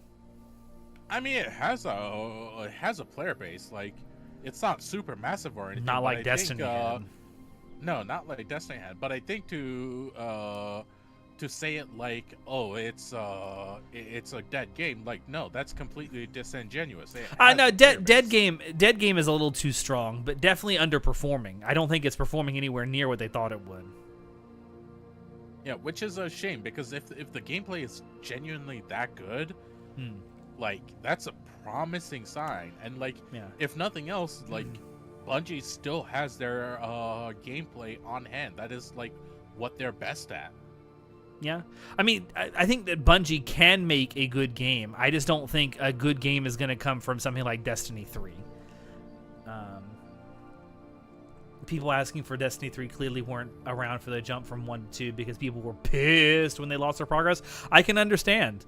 I never played either of the Destiny games, nor do I ever have any intention of ever going back and playing it. I think you can, even though the game is like done with like updates and stuff, you can still play it. But I just don't think a new Destiny game is going to magically turn around the studio like people think it is. Not to mention, it doesn't matter that these people are asking for it.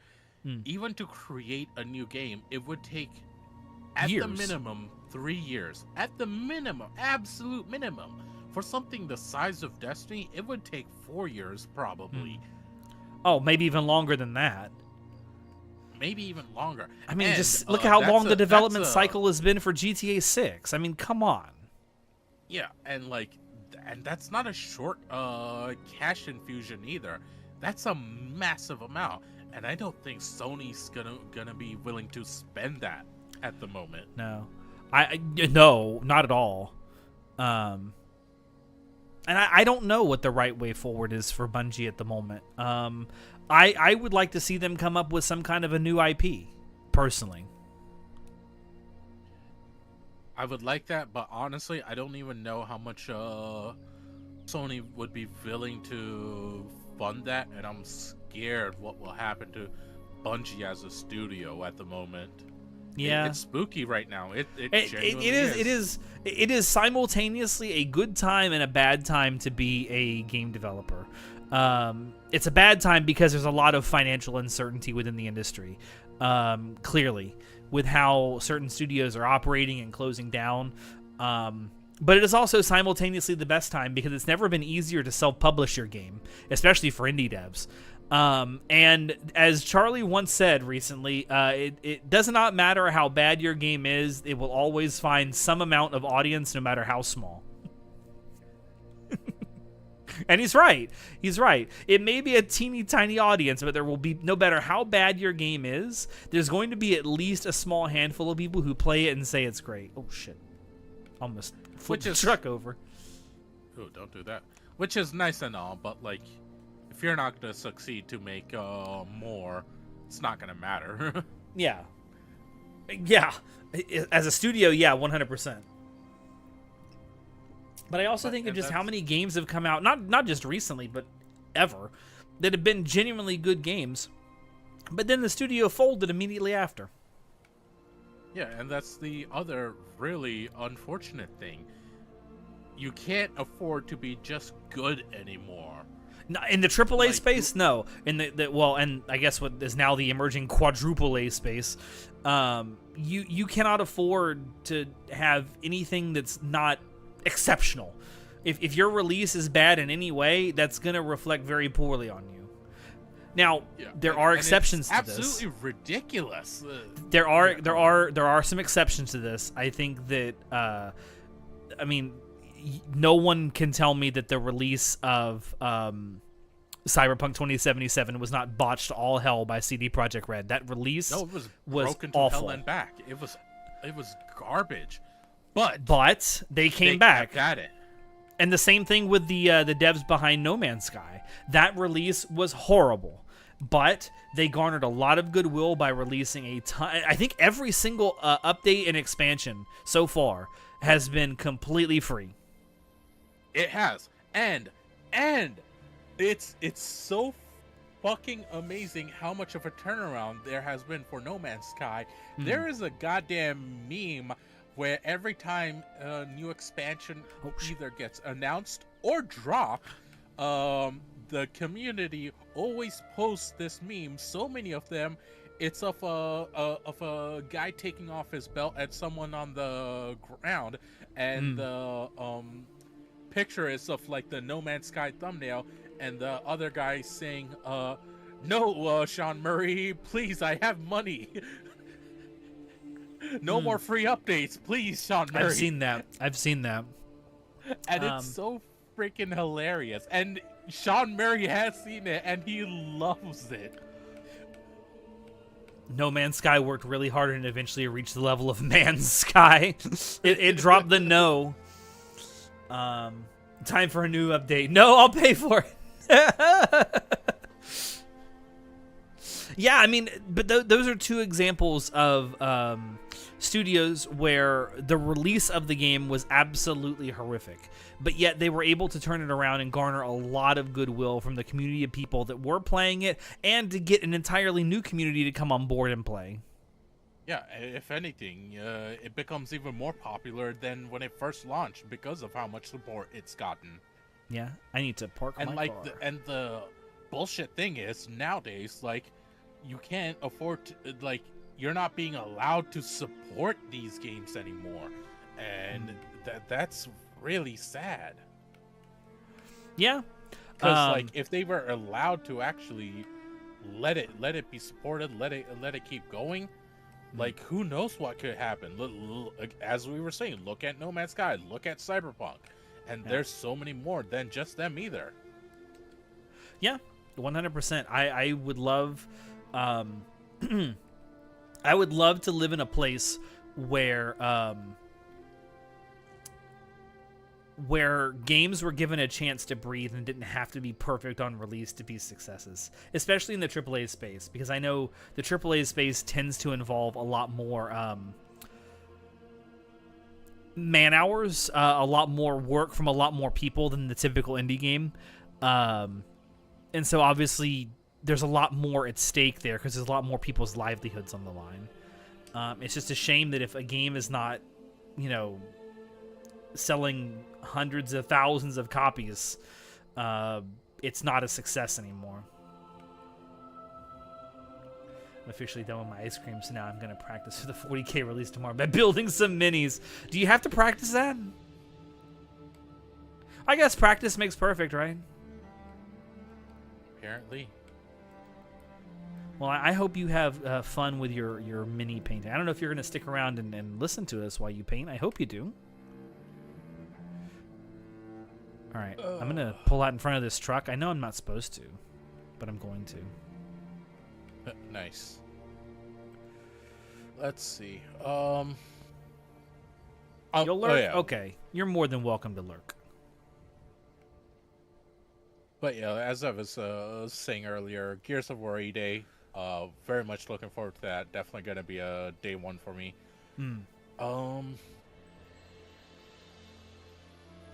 Let's see. I have two of them that I'm going to mention at the end of this portion because I want to talk about something. I'm trying to think if there were any more that were announced that I'm super looking forward to. I mean, I don't Wolf think Among so. Us remastered. Oh yeah, that's another one because I definitely need to. I finally need to play The Wolf Among Us. The fact that it's getting remastered and then apparently a season 2 is actually happening, allegedly, maybe, kind of, sort of. Who knows? It looks like it is. Well, they've been saying that for what, 10 years?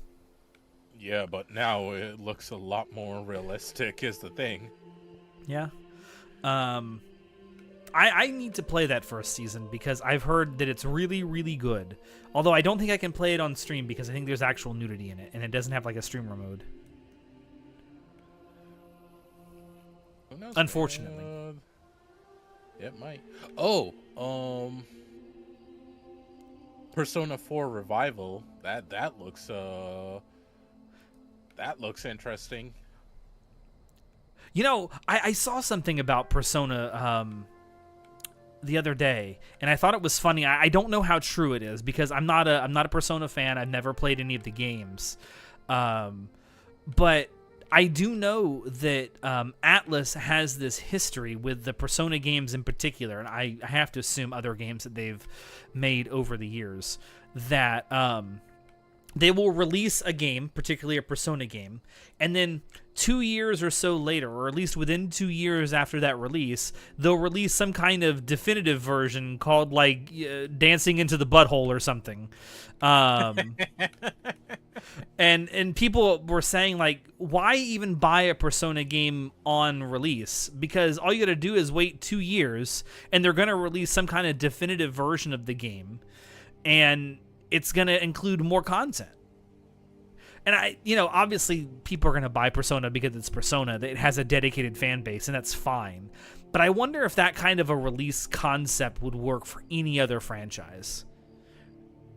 Or do you have to have a super dedicated, like, rabid fan base for anything like that to work?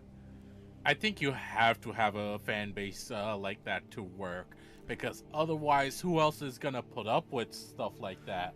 Most fan bases won't. Like that's ridiculous. I'm just trying to think if they did that with something like, well, Todd Howard has done that with Skyrim multiple times at this point, but I'm trying to think of another big franchise. Fan base. I would say that the fan base for like Atlas games, in particular Persona series, might be a little more rabid than the people who are fans of Bethesda games and Elder Scrolls in particular. A little bit more, sure, but still rabid fan base all the same. Like what Mian-Sun says, you don't need to read the Fables comics in order to... Oh, no, I'm not concerned about that. I know that The Wolf Among Us takes from the Fables comics, and it's kind of like The Walking Dead with the Telltale games. You don't have to know anything about The Walking Dead to get into those games and be, like, enamored by them. Soon has already told me that. Alex, I gotta use the restroom. I'll be right back. Okay. Well, while we wait, what was I talking about before? Oh, yeah, like the Persona games. I genuinely wonder, like, is there any other game franchise that could work for? I mean, maybe Bethesda games, because I know Skyrim has been re-released a dozen different times, and I've bought at least 3 of them. 4. No, I bought 4 different versions of Skyrim at this point. God damn it, Todd. Fuck you.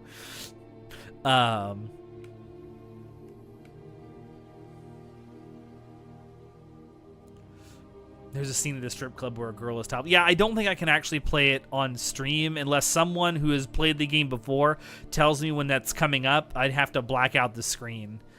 Another game in the same vein that I've been wanting to play on stream, again, and I'm really tardy to the party on it again, is the game Dispatch, because I know that people really, really like that. And it's a lot like the Tales games, where it's essentially just a Western visual novel of sorts. But people said that was really, really good. So I've wanted to play that on stream as well. But I know that is a game that has like nudity, and I think there's actually like a full-on sex scene in that game. But it has a streamer mode that actually censors it out. Which, I'm glad we live in a time now where games are actually including things like that, because they know that people are going to stream them. I think that's actually really, really good. But man, one thing I don't like is how there's a lot of games that come out with ad hoc release the sex cut. Yes. Is there not? I mean, obviously I'll figure this out when I play the game, but I could have sworn there's like a legitimate sex scene in that game. And the streamer mode like censors at least part of it out. Or the streamer mode censors part of it out. But no, I'm glad that the games come with stuff like that, but also it's made me realize that a lot of games have like licensed music in them, and I think that's cool. But it also, when the license for that music expires, then you can't get it in the game anymore, and it makes some of the stuff in the original like release not make any sense. I found this out while playing why it does at the start of episode 3. Okay. I found out while I was playing Mouse PI for Hire, because it has a setting in the options where you can like filter out licensed music. They don't call it streamer mode in the game. I forget what they call it. But also, I found that out when you try to go to the jukebox and play music. I guess the jukebox in the game only plays licensed music, which is a shame. It definitely affects the I guess the broadcast quality is what the phrase I'm looking for. But it's just a shame that it's like that. I wish the licensing and stuff for music was better than it actually is. I'm in St. Louis, everybody. Let's go. I'm also like, for those who are here and for those who may be watching later, I mean, I'm very much open to hearing people's suggestions for games that I should play on stream within reason. Obviously, I can't play hentai games on YouTube.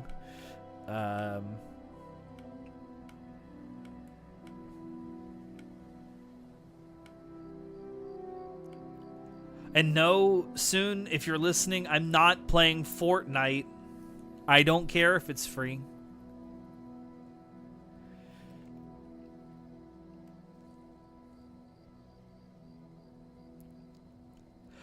And I still maintain the policy that if anyone buys me a game, again, not a hentai game, I will play it on stream for at least a single stream. I can't guarantee that I'll do like an entire series where I complete the game. But if anyone ever buys me a game, more or less, I will play it on stream. If it's a good game, I might end up playing the whole thing.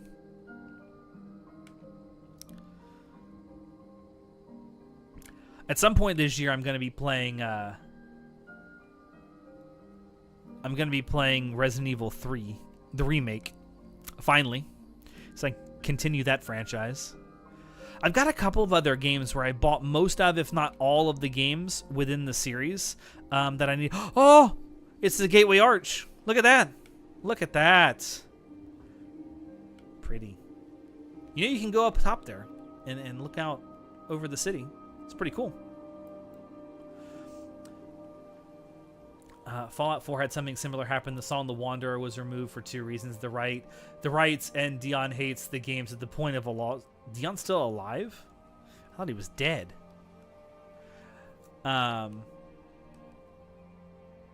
Yeah, I knew that the licensing rights had run out for that game anyway. So they took the game out of the game files. So I guess unless you have a physical copy of that game from when it originally came out, that's the only way you can hear the song in the game anymore. Are we talking about copyright bullshit?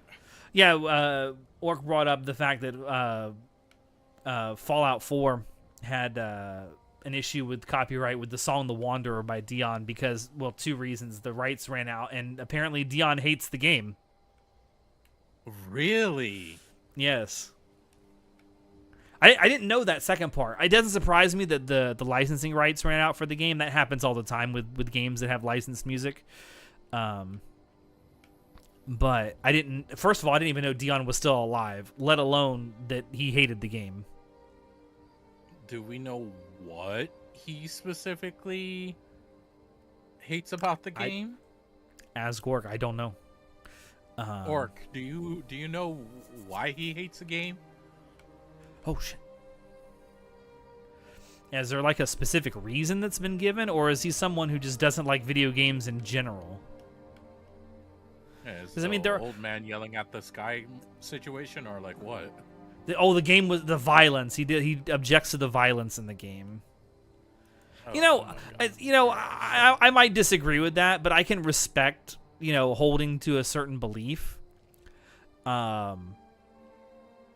It sucks because the game, when the game released, that song was heavily used to market it. Incredibly heavily. It was in like every single trailer. I remember. That song's about cheating. Is it really?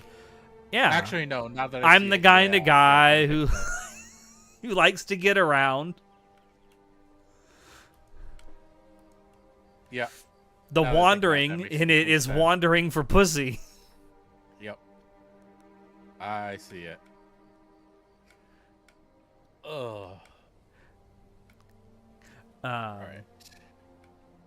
Yeah, it sucks. It sucks that kind of stuff happens, but I am very grateful that developers have started putting in streamer mode for both licensed music and, well, in the case of Dispatch, like actually being able to censor the stuff that YouTube and or Twitch would not like to see on their platforms, so you can still play the game and stream it with your followers. Yeah, genuinely, it's a nice little thing for the environment we live in. As a quick aside and follow up to what I said earlier about, you know, playing any kind of game that people buy me. Obviously, I can't play hentai games on YouTube, but I can play them on Discord. So if you buy me a hentai game, I will play it on Discord and stream it there. Folks, all I'm saying is the reactions would be hilarious. Oh, they would. It's part of the reason why I've genuinely given thought to the idea of making like an ACAD fansly to where I could play like hentai games and visual novels on there, like stream them there for people to stop by and watch, and you know, be another avenue to potentially make money. I don't think I'd put the streams necessarily there behind a paywall, but I think one thing I would do is put like the VODs there behind a paywall, and I'd make it something like super cheap, like $1 or $2 a month. Pretty reasonable. I know you've been talking about this for a while. I actually own Highway Blossoms. I've played it before. It's actually a very wholesome. Well, I mean, there is sex in it, but I mean, the story itself is actually kind of charming. I really liked it. And it also has one of the most ridiculous Steam achievements I've ever fucking seen. Ever. What is it? So there's a portion of the game. I don't want to like give anything away. Texas Roadhouse. Let's go get some of those fucking rolls. There's a portion of the game that takes place in like this RV camper thing where you're driving around. And to get this achievement, you actually have to, so at the end of the conversation that takes place in the camper, you have the option to either skip ahead to the next thing, like you're basically skipping the drive to where they're going, or to just stay there. To get this achievement, you have to stay in that part of the conversation and take the entire like length of the journey from where they're going, or to where they're going, which is 4.5 hours. Holy shit. So you have to basically keep the game open and running and not doing anything for 4.5 hours. It is the most ridiculous achievement I've ever seen. Like, are they actually talking the entire time? No. Or like... No, because one of the characters is asleep. Oh. So you just literally have to leave it there in the background for 4.5 hours. Yes. It is a visual novel that is fully voiced, though. Okay, see, that's cool. And they have original music in it. They actually commissioned like musicians to make music for the game, or for the visual novel. That's actually based. Yeah, I've given it some serious thought, and maybe I will. It'd be another way for us to potentially make money, and it would be a way for us to actually stream the more naughty stuff. And, it'd be also be a way to just stream visual novels in general, not necessarily just the naughty ones. I like visual novels. It'd be pretty fun to do. Yeah. I like visual novels. I mean, I know they don't make for the most exciting stream content most of the time, but there's DLC for Highway Blossoms that I didn't know. Alex just perked up a lot. But I mean, not to pull out how much of an actual degenerate I am. I do own a fair number of, shall we say, naughty games from Steam. Yeah, I don't have them on Steam. A lot of mine are from itch.io, and let's just say I need to really delete a good amount of space from my phone. Oh my god. Yeah, if people are listening to this right now and that's something they'd like to see in the future, please let me know, because I'd have to talk with Vix, because Vix would definitely know. I don't know all of what is involved with setting up a Fansly page. But I do know for a fact, having watched Vic's stream over there and having looked into it, I know that Fansly is surprisingly a platform that could genuinely be a rival to Twitch if they just implement a couple of things, because they use the same kind of encoding and the same kind of like backend stuff that Twitch uses for its streaming service. You're able to stream at like 1080 at 60 frames per second pretty consistently there. Obviously you can stream way more there content wise than you can on Twitch. There's no onus upon you to only stream naughty games. You can stream wholesome games there too if you want. Legitimately, it could be a competitor to Twitch if it just implemented some more streaming focused things like maybe something like channel points or redeems or something like that. Honestly, that sounds like a really good thing, because like these platforms definitely need competitors for them to Twitch improve. certainly does. Twitch has just kind of become awful. I'm glad, and it's funny. I've been seeing that YouTube streaming has actually been on the rise, incidentally, which is funny enough. Bro, the other day I went to go watch a stream, and I think it was someone from Twitch's from Vix's Discord server, because she has some stuff set up in her Discord server where it sends out like notifications and reminders when like friends of hers and other people that she's collabed with start streaming. And so sometimes if I've got nothing else to do or I just want something on in the background, I'll go check them out. You know, why not? I feel like I'm supporting a friend who's maybe not streaming while I'm doing that. Because it's, you know, her friends and whatnot. And I click on it, I click on the link, and it gets me into their channel, and immediately I'm hit with nearly 4 full minutes of unskippable ads. Jeez. Yeah, it's like I didn't stick around because I'm like, I don't want to stick around for 4 minutes of unskippable ads before I see the content I'm actually here for. YouTube is bad enough with that as is, honestly. I know that like there's people that stop by here and people who follow us that say, you know, it sure would be nice if YouTube had something like channel points that you could redeem for things, or had raids, which YouTube does have raids now. Like, they're not called that, they're called redirects, but it's like I've always felt like I don't want to be a streamer that needs like the jangling keys to keep people around. I want people to be here for us. Now, whether that's for, you know, whether we're live or as VODs, but like that's what I want people primarily here for. To interact. Yeah, no, to actually be with people, not just.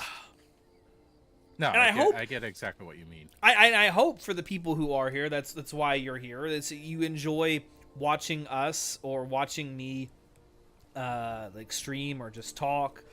I mean, I know I get the appeal of like wanting channel point redeems and things like that, and I get it, but I don't want to become known as someone who's only for that, you know? Yeah, don't want to be a gamified channel. Yeah, I don't want to gamify like the attention of the audience. I know a game you can do on YouTube, Higurashi. Oh my god. I've played the Higurashi visual novels before. They are something. I mentioned this to you, Alex, even though I don't stream anymore, but I was thinking of doing a Fansly stream for Witcher 3. Because you're thinking of doing what's a sexy Witcher stream? What would that entail? I'm very curious now. Yeah, I mean, I know that there's I know that there's sex in the Witcher games. I get that.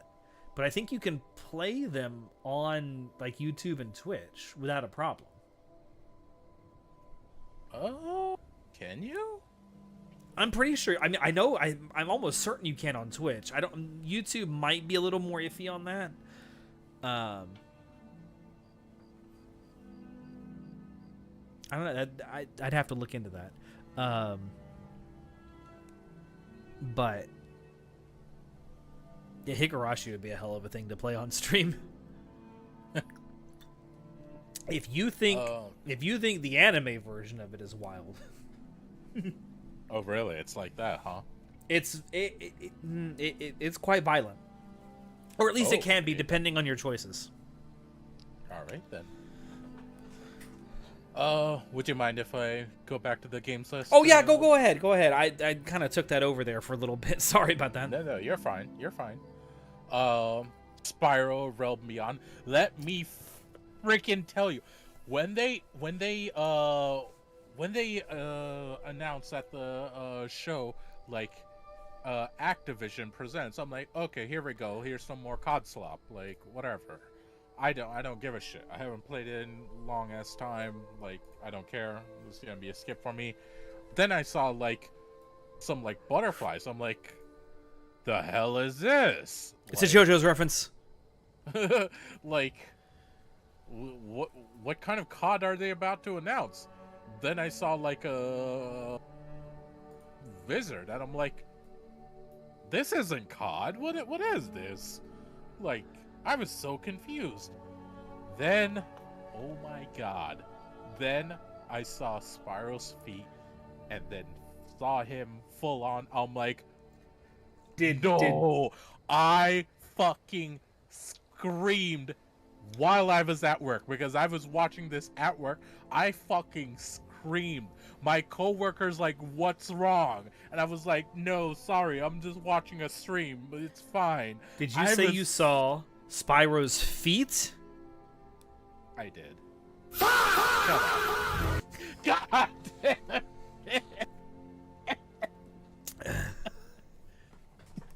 I couldn't resist. I'm sorry. I know. God damn it, Alex. But yeah, no. Realm Reborn, holy shit, it looks so goddamn good. I'm so freaking excited. I've loved Spyro since I was a kid, so like, this is gonna be amazing. I'm genuinely looking forward to it. Let's see. Clockwork Revolution. I've had that on my Steam wish list for so long. Yeah, it looks really cool. I'm very curious how it's going to go. I know I'm going to play it. I don't know if I'll immediately play it, but I know I'm definitely looking forward to it. I wasn't expecting Crazy Taxi to make a freaking comeback. Like, Another game that got called out nowhere for using AI. Oh fuck, are you serious? Yeah. God damn it. What do you remember what? I don't remember what specifically, but I do know that they were called out for it. Oh no, I know exactly why they were called out for it. They called themselves out for it because the listing page on Steam says that there was AI used in the creation of it. Alright. Well, I don't remember exactly what degree they said, but yeah. There still goes that excitement. I mean, depending on what they used it for and all that, we'll see. And that was like a little remix you did there. Yes, it is. Gundam Rogue Orbit. Fuck oh, yeah, that was shocking. Gundam. I thought it was what's it called? FromSoft. Their AC game, Armored Core. Oh, Armored Core. I thought it was Armored Core at first too, but then I saw like the character design and said this does not look like Armored Core character designs. Yeah, and then like we saw the obvious Gundams, we're like, no fucking way. And yeah, no, it's a Gundam game. You know, you get to race a Gundam in the new Forza Horizon. It's fantastic. There's a showcase event where you actually get to race a Gundam. It's fantastic. Also, can I just say, I know that you're not big into racing games. Forza Horizon 6 launch this year was one of my most anticipated games that I was looking forward to this year.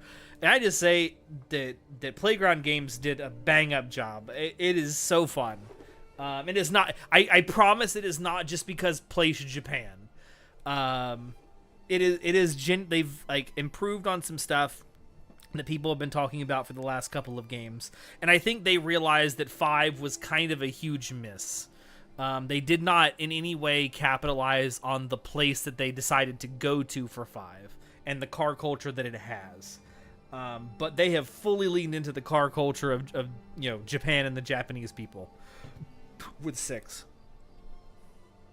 Which is really cool because they definitely have a culture there for it. Yes. When you see the V was definitely a Gundam. Yes. Yeah. The V fin was definitely like the thing that like. So wait a minute, this is Gundams. What the hell? We now have Gundams versus Kaijus. Yes. And this is a problem because.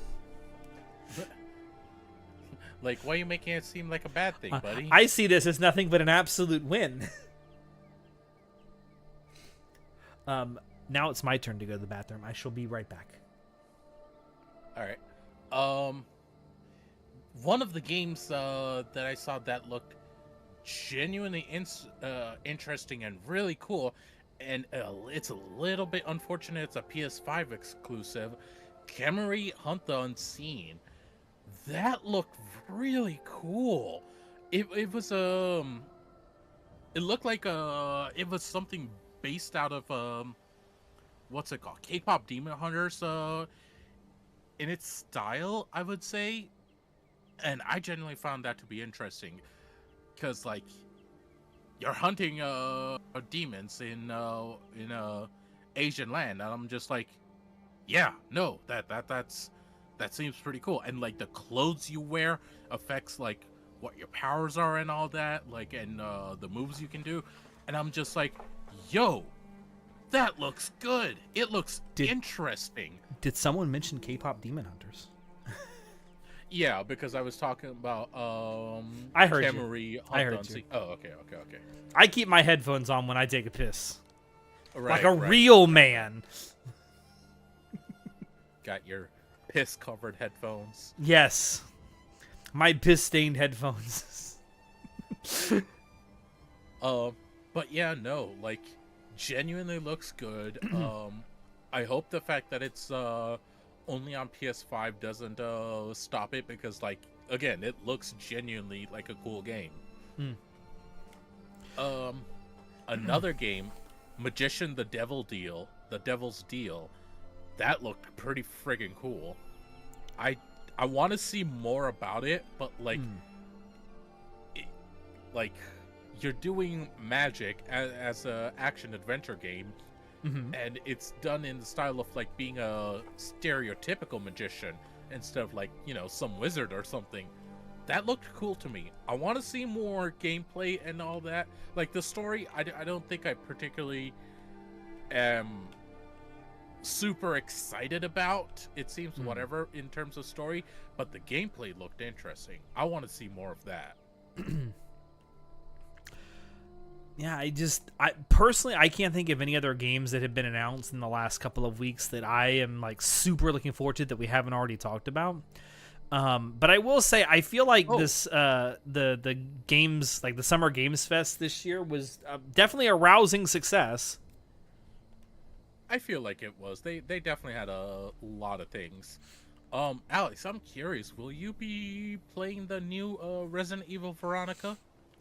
Eventually, yeah, because I definitely want to play through all of the Resident Evil games, or at least all of the single player / co-op Resident Evil games at some point. But I want to go through them in order. So the next one on the list is Resident Evil 3, and then I want to do 4. Since I've already played 5 and 6, since those were my entry into the franchise, I'm going to skip over those and not play those again. But then I'll get into the more modern Resident Evil games. And then eventually, once I've caught up and played Requiem, I'm sure that I'll play Veronica. All right, cool. Yeah, and I started to talk about this earlier, and then I got distracted with something that I have. I've recently bought in to some like franchises that I've never played before, so eventually I might play those on stream too. I recently, because it was on sale, like the entire franchise was on sale on Steam, I picked up every single Devil May Cry game. Fuck yes. Oh my god, I'm genuinely excited for you to play them.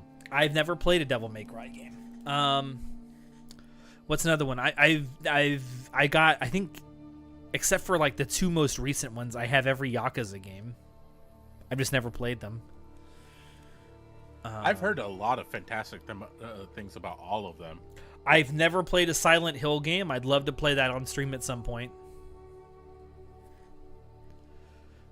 That'll be interesting. Damn, I can take a garbage truck. I want to take this garbage truck. Yes. There was also the time travel steampunk game. Oh yeah, I remember that. What was that called? I forget the title. Clockwork Revolution. Is that? Oh yeah. That's the one. Yeah. Yeah, that's the one you were time talking travel about. one. Yeah. But it's more like an internal time travel, isn't it? Like it's time travel within the game. I mean, obviously it's within the game, but I mean it's like using like a rewind feature or a. I'm not 100% sure exactly how. I'm not either, which is why I've had that thing on my wish list for a very long time because like the concept seems kind of interesting, but I'm genuinely curious how it's gonna play out. Yeah, I don't know 100% know yet, but what's that other time travel game that's been announced for a long time? Oh, Kingmakers, where you get to go back in time to famous battles and like take modern weapons with you. That might actually be really fun.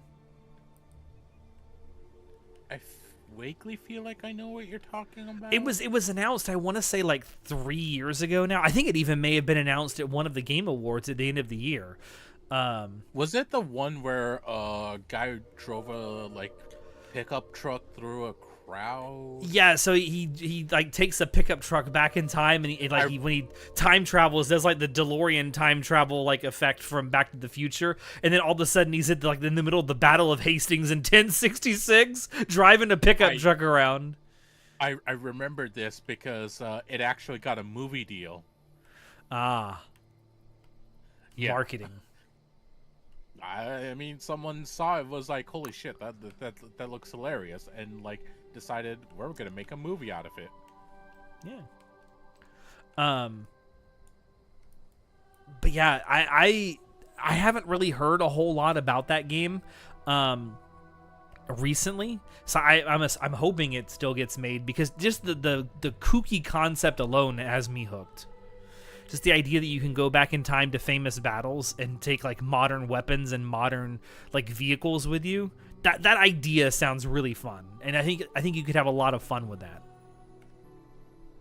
I think it would be really good, but I also think they have to do it really well because you can do that concept really poorly. Oh, absolutely. And I feel like they have to do it well for it to really succeed. Because otherwise it's going to be kind of a boring game. I don't see anyone coming. I know this is turning left on red, but I don't care. What are you going to do, arrest me? I'm invincible. Yeah, I really would love to hear more from that game because just the basic concept alone has me hooked. Yeah. I feel like they're still working on it then. That's why we're waiting so long.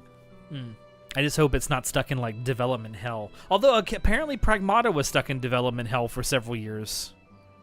And look where it ended up. Yeah.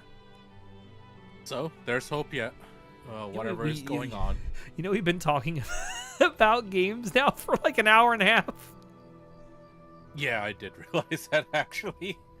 Just been yapping nonstop. But before we move on, is there anything else you did want to bring up in particular? Yes, there was two specific games that I wanted to bring up. Okay. Ace Combat 8, Wings of Thieves. I'm looking forward to that a lot.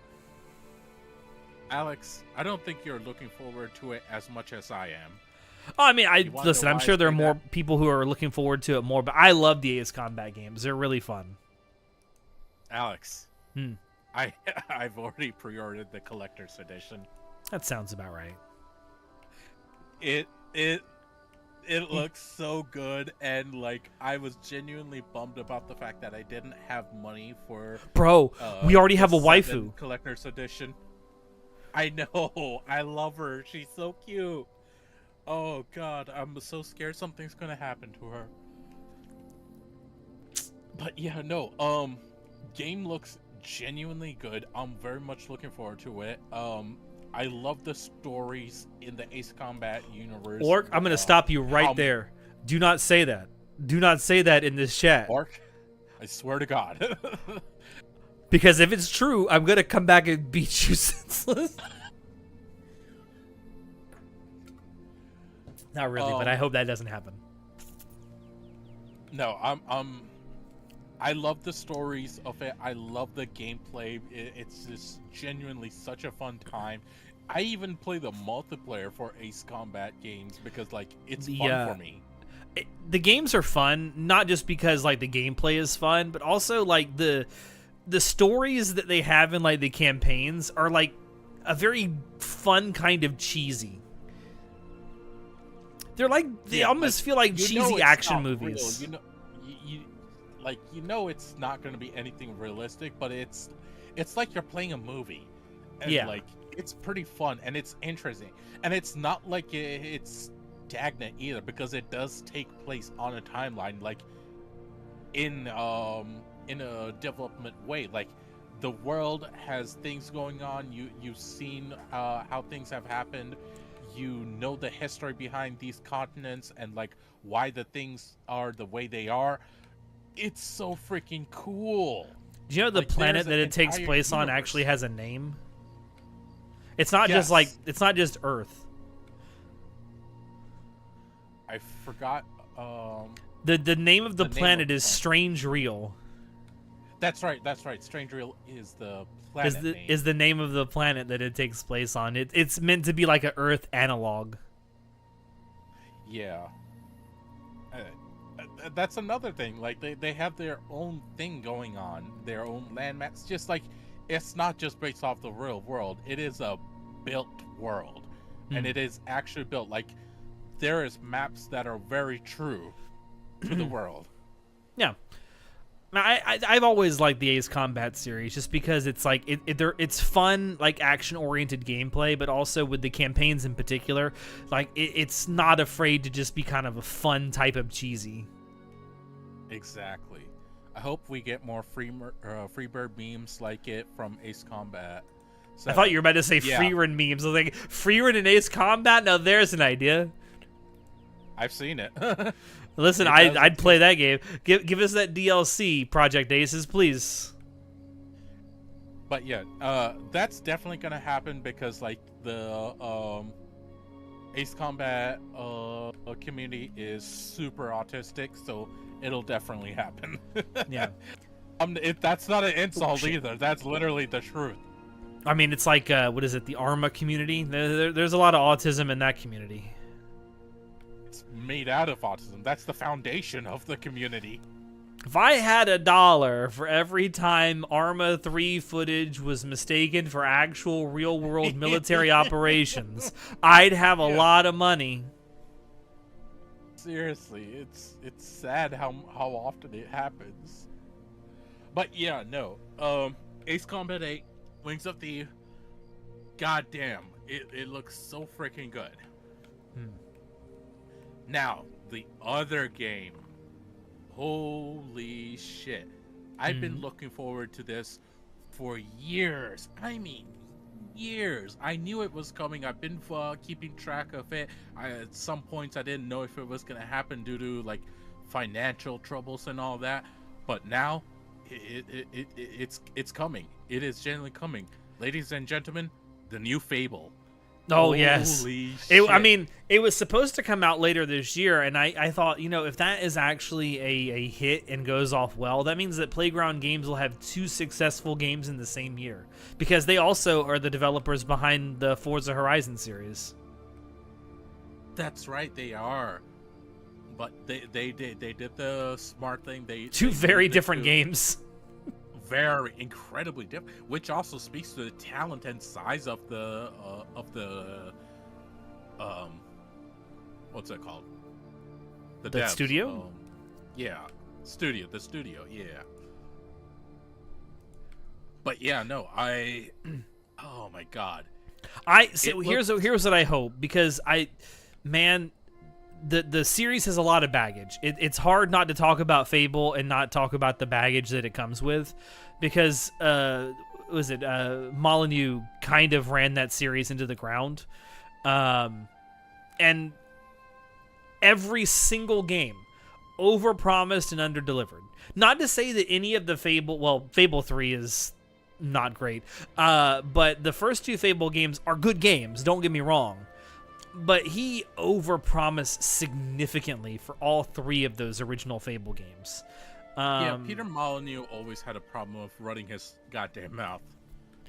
Like, he's good at what he does, but he does open his mouth way too often. And I gotta be honest with you, the devs more or less have been kind of keeping quiet, but then you see the some of the footage that they've put out, and it's like, God, y'all are promising an awful lot with this kind of gameplay. I mean, yeah, you're showing us some stuff, and then you're saying some stuff is also going to happen that you're not showing. And I'm like, God, don't do the Molyneux thing, please. It's somewhat scary, but I want to believe. I want to believe so bad. Oh, me too. Me too. And, like, the thing is, they are showing what they're talking about mostly, and it's looking good. It's looking really goddamn good. Alex, have you seen the 30-minute demo that they did? I did see the demo that they put out. Yes. Alex, that looked so goddamn good. I was genuinely impressed. Oh no. And like, oh no. I missed my exit. Fuck me. Oh, you'll live. But no, like it looks genuinely good. It looks genuinely well done. Like, I can see why it took all these years now, because like they had to put some serious power behind their systems for this. Yeah. And I have a feeling once I start playing that, I'm gonna be doing nothing but that for a while. Yeah, I mean, I really like the original Fable games a lot. I played them a lot. I'm looking forward to the new ones, or the new one that's coming out. Hell, I'll say this. I even loved Fable 3. I did. A lot of people didn't, but I managed to figure out the systems in it, and I genuinely loved it. The gameplay was fine. The story was kind of ass. Yeah, it wasn't the best, but like, I was much younger back then, and I didn't care too much about that. I'll be honest. Yeah, the gameplay of Fable 3 was fine. It's just that the story just was not anywhere near as good as the first 2. 2 was really good. I really liked the story. Oh, yeah. I think 2 is considered the high point of the series, honestly. Oh, shit. No. Move, car, move. You're in the way. Thank you. 3 was 3. I mean, 3. That's the problem. 3 was just fine.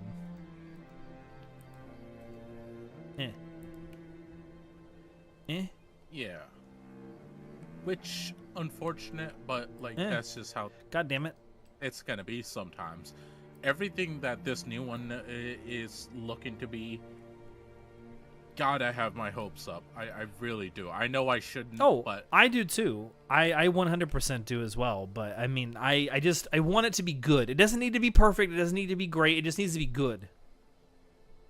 Yeah, like, if it just meets my expectations to where it is and how it works, I'll be happy. If it's more than that, I will be blown away, and I will celebrate that.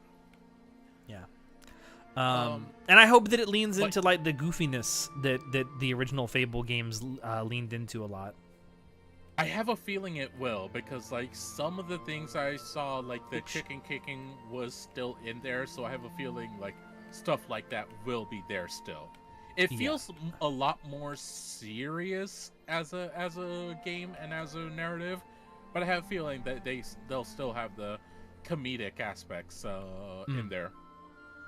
Yeah. Oh, also, I did get the collector's edition for this one as well. That's how much I believe in it. I'm shocked. I am shocked. I am shocked. I'm so looking forward to them. Yeah, Brazil wins. Oh shit, did they? They Fuck yeah. kicked the crap out of Haiti. What's the final score? 3-0. God damn. Yeah, I guess the only other major game we haven't talked about, and I've never played the games before, so I don't have much to say about them, but I know the internet at large certainly had a lot to say about it, was the new God of War game that was announced. Because, oh my god, you're playing as a woman. I haven't seen any of the hate towards it, but I've heard about it. It's culture war bullshit. And it's yeah, just that's exactly. It's all it is. Go ahead. That's all it is. It's just boring as culture war bullshit because these people don't have anything else to talk about. No, genuinely, that's all it is. It's sad. It's pathetic. It's like, really, one, she looks damn fine. I don't know what the hell y'all talking about. Like y'all are so porn-filled that you don't even. I know. I'm like right next to where I need to turn this job in, but I don't care. I'm gonna stop here for just a second. I'm gonna tell all y'all right now that are talking about she's ugly. You all do not appreciate the beauty of middle-aged women at all, and it's sad to see because women that age are something special. No woman will do it for you quite like a middle-aged woman. You're gonna have to trust me on this, because it's some good shit. It is. Whew. That's it. Listen, for those of you out there who are saying that she looks ugly, that middle-aged women ain't got shit. No, you're wrong, and you're gonna die alone. I don't care. That was mean. I'm sorry, but it's true, because you do not appreciate the subtle beauty of women in middle age. And I feel sorry for you. I feel sorry for you. I really do. It's like some of you losers don't understand that, like, people age naturally. It's a thing that happens. Like, it's genuinely baffling, some of these takes that I've been hearing. I'm happy that I haven't seen this at all, because holy shit. I will say proudly that, in my opinion at least, I don't think there's any point in time in a woman's life where she looks better than when she's in her 40s. I'm just gonna say, women in their 40s look the best, and there's ample evidence of this. You just need to open your eyes and see what is before you now. That these women are beautiful, and I feel sorry for you that you can't see it. Seriously. Alex, I don't know if you heard or seen this, but when Tasha got revealed in Ace Combat 8, there started being comparisons between the two of them, between Lao Fei and Tasha, and like all the Ace Combat people were like, no, we're not doing this. This is loser shit. And they're like, we're going to actually talk and sexualize about what we're here for. And everyone started posting about the planes and just was like, damn, look at this girl. She looks fine as hell. And it's fucking hilarious. I mean, listen, I'll sexualize some of those. That's what we're here for. I'll sexualize some of those fighter jets. I got no problem with that. Seriously, we're like, we're just going super autistic, like, bro. Yo, this is what we're here for. Like, none of this culture war bullshit. An F-16 has given me a boner a couple times. This is gonna say it. All I'm saying is, damn those Tomcats. Tomcats being piloted by tomboys? What? Oh, dangerous. Dangerous.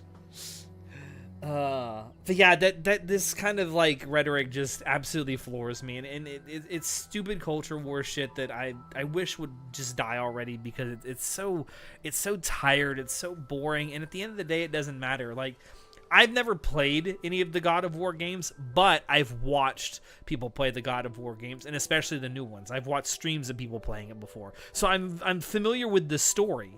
And I'm familiar with, obviously, the character of Kratos, and I've read like synopsis and stuff of the story for the first or the original 3 God of War games from back in the day. From everything that I can see, having watched people play it and having read through the story of the original games, I don't really see where you go with Kratos' story. So I think it's perfectly fine to pick up with one of the other gods or goddesses and tell their story. And obviously, in the world that they've created, there are other gods of war that the series could follow at some point. There's more to this franchise than just Kratos, and like that's one of the really cool parts about it, and it should be explored. Yeah, I don't know. I hate this whole culture war stuff. I don't want to do it anymore. I don't want to get off this ride, please. Anyway, that's the only like big one I don't think we talked about that was announced or shown off. Yeah, but like, I'm eventually, and I do mean eventually, going to play them. Oh, I want to play the God of War games myself. Oh, I guess I can get rid of this now since the game is over.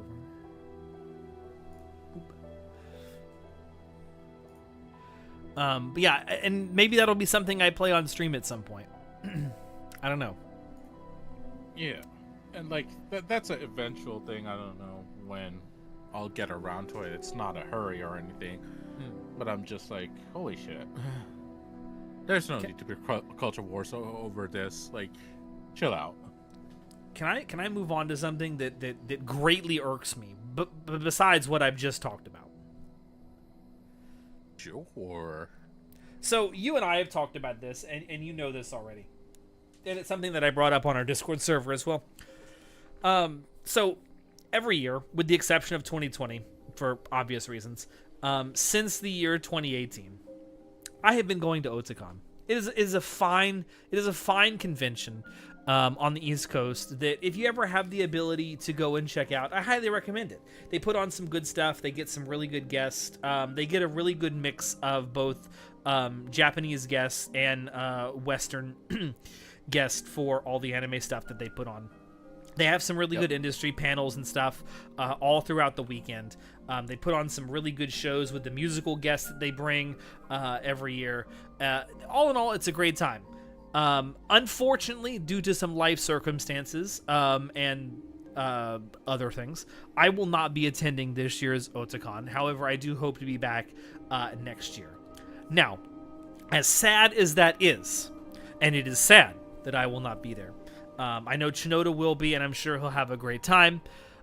Something over the years, and I can't say every year that I've been to Otakon, but something over the years that I have taken a great pains to do is, and it's something that I really appreciate Otakon for doing, is they put together a lot of different ways that you as an attendee, or if you even miss a chance to attend and have been an attendee in the past, they give you a lot of different ways that you can provide feedback for the event.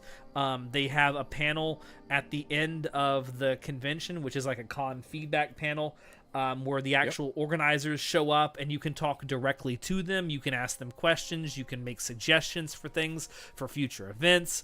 And it's how a lot of the stuff has gotten a lot better over the years, in particular how they have taken on getting people into and out of the convention center and moving around the convention center. A lot of that came about because of suggestions that people, regular attendees, made to them directly. And they also... I've been there myself. I have gone to the con feedback panels and given my feedback directly to them as well. And they're very... receptive. They'll be very upfront and honest with you. If you give them a suggestion that's just not feasible for them to do for whatever reason, they'll tell you. They won't say, okay, we'll look into that, and then never do anything about it. They'll tell you. Like, it's just not something that we have the money or the ability or the size to do. It's a direct conversation. And they also provide like email. They'll email you after the convention when you go away for you to give feedback via email, which is always really good. I bring that up very specifically to say that every year since, I want to say at least 2019 or 2021, because there was no event in 2020, or at least no in-person event in 2020 for very obvious reasons. I have been suggesting over and over again that Otakon get some kind of VTuber guest, because it's the one thing they've never done. And it, a lot for the people who will push back and say, well, it's an anime convention. Yeah, but there's a lot of overlap between anime fans and VTuber fans. If you're a fan of one, there's a good chance, although not 100%, but a good chance that you are at least a fan of another, or at least know of the other, and engage with it. And for other anime conventions out there, bigger anime conventions like Anime NYC or Anime Expo or Anime Weekend Atlanta or Anime Matsuri over in Texas, they get VTuber guests. And they may not always be like massive ones. They get some indie ones. They get a couple of corporate ones. But Otakon never has. And I have been clamoring for years for them to do it. And lo and behold, this year, the first year, I cannot go. Who do they get? Not just a VTuber guest, a fucking massive one. They get Iron Mouse. You motherfuckers. You massive motherfuckers. When Alex first saw this, oh my god. When I saw the announcement on their social media, I was legitimately angry. I was like, are you fucking kidding me? The 1 year I cannot go, and not only do they get a VTuber, they get one of the biggest VTubers on the fucking planet. I'm so upset. I'm genuinely upset. I'm genuinely fucking upset. That this has happened. How could this have happened to me? I guarantee you that I will go back again next year and there will be no VTubers. Or no one to that size. And I love Iron Man. I absolutely adore it. We here at Anime Club After Dark, even though Chinoda doesn't watch a single VTuber because he's a godless heathen, we here support Iron Mouse. I love her. I love Mousy to death. Whatever she's doing at the convention, I would 100% have gone. Whether it was I'm sure she'll do like a panel. I don't know if she's going to do any kind of singing or anything. But man, you gotta be kidding me. you absolute harlots. I'm eating good off of this. It's hilarious to me. Listen, I'm so sorry, but it's also hilarious. At the very least, you better get me a fucking t-shirt. If they have any, Jesus Christ, it might be sold out by the time I get there. Oh, I don't necessarily mean a Iron Mouse t-shirt. I mean a t-shirt from the convention, like the Otakon merch that they always sell. Oh yeah, that's doable. Because I mean, I have shirts from I think all but one of the conventions that I attended, and I think the one that I don't have is 2021 because I think they didn't make one that year. Yeah, I looking back, I somewhat regret not getting shirts from all the other years. I still have all the programs. There you go. I believe I do too as well. Well, around, but I have to keep one of them because it's got Yo Yoshinari's autograph on it. Yeah, that's a holy one. I'm surprised you haven't like cut it off and like gotten it sealed. No. I don't want to necessarily like take it off of the It's a shame that I didn't get him to sign like the front of it, because then I could have like the cover, because then I could have actually gotten it like framed or something, because he signed it in the back where they actually have space for autographs. And I didn't have when I came up upon him, I didn't have anything like trigger related for him to sign on my person. So it was the only thing I had that he could have even signed. So I went with what I had in the moment. But yeah, I was so upset. I was so fucking upset when I saw that announcement. I'm happy. Listen, I'm happy for the people that get to go, and I'm happy for Iron Mouse that she's going to attend a convention like that. Now, I do know for a fact that some of the VTubers I do follow have actually attended Otakon, just not as guests, but as attendees. They've been out in the crowd. Right. They have told that. But, like, people don't know what they look like, right? Well, some of us do. Oh, some of us. Some of us have means of finding that information out and then never sharing it. Yep. Though you should respect people who choose not to share because that is their own. That's what choice. we call. It's what we VTubers call. VTuber fans call forbidden knowledge. Yep. But yeah, I just wanted to bring that up because, like, man, I just, with my luck, the first year that I can't attend is the first year they actually do something I've been asking them to do. God damn it. I now, genuinely feel for you. And now it's probably too, like, it's too close for me to even go. Although I don't think I could get the time off for it. And in fact, I know I couldn't get the time off for it because I only have 6 hours of vacation time that hasn't been allotted. Damn, my man can't make it until next May. Woo! I mean, it's not like I'm not using that vacation time. I got a vacation. No, you have plans, but actually, yeah. I'll give you, with the exception of a long weekend that I have planned in August, where I'm going to go up and see some family near Pittsburgh. I'll give you one guess as to what the other 2 vacations I already have planned are.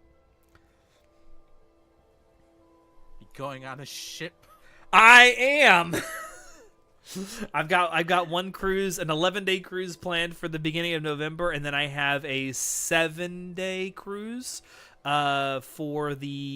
it starts the Saturday after my birthday next year. Oh, there we go. You're gonna be enjoying yourself again. Oh yes. Building up them cruise points. Yep. But man,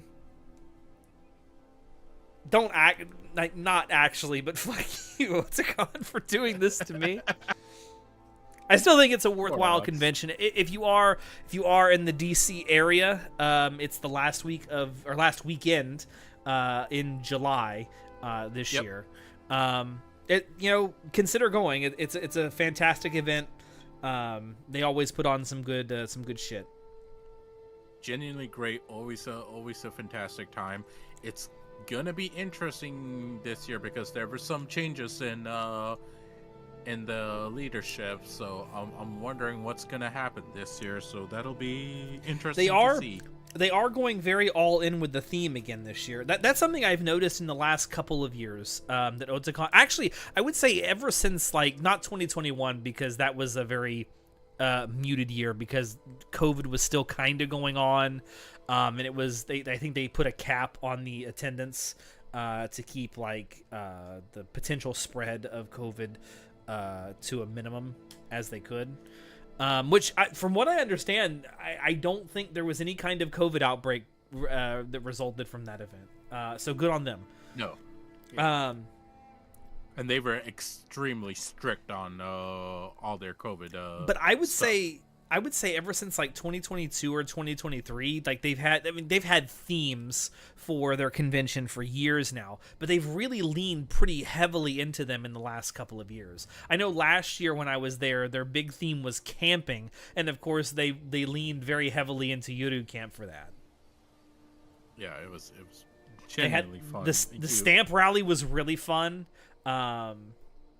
And the fact that you got like some con exclusive merch that was related directly to Yuru Camp, that was really fun. As a fan of Yuru Camp, that was great for me.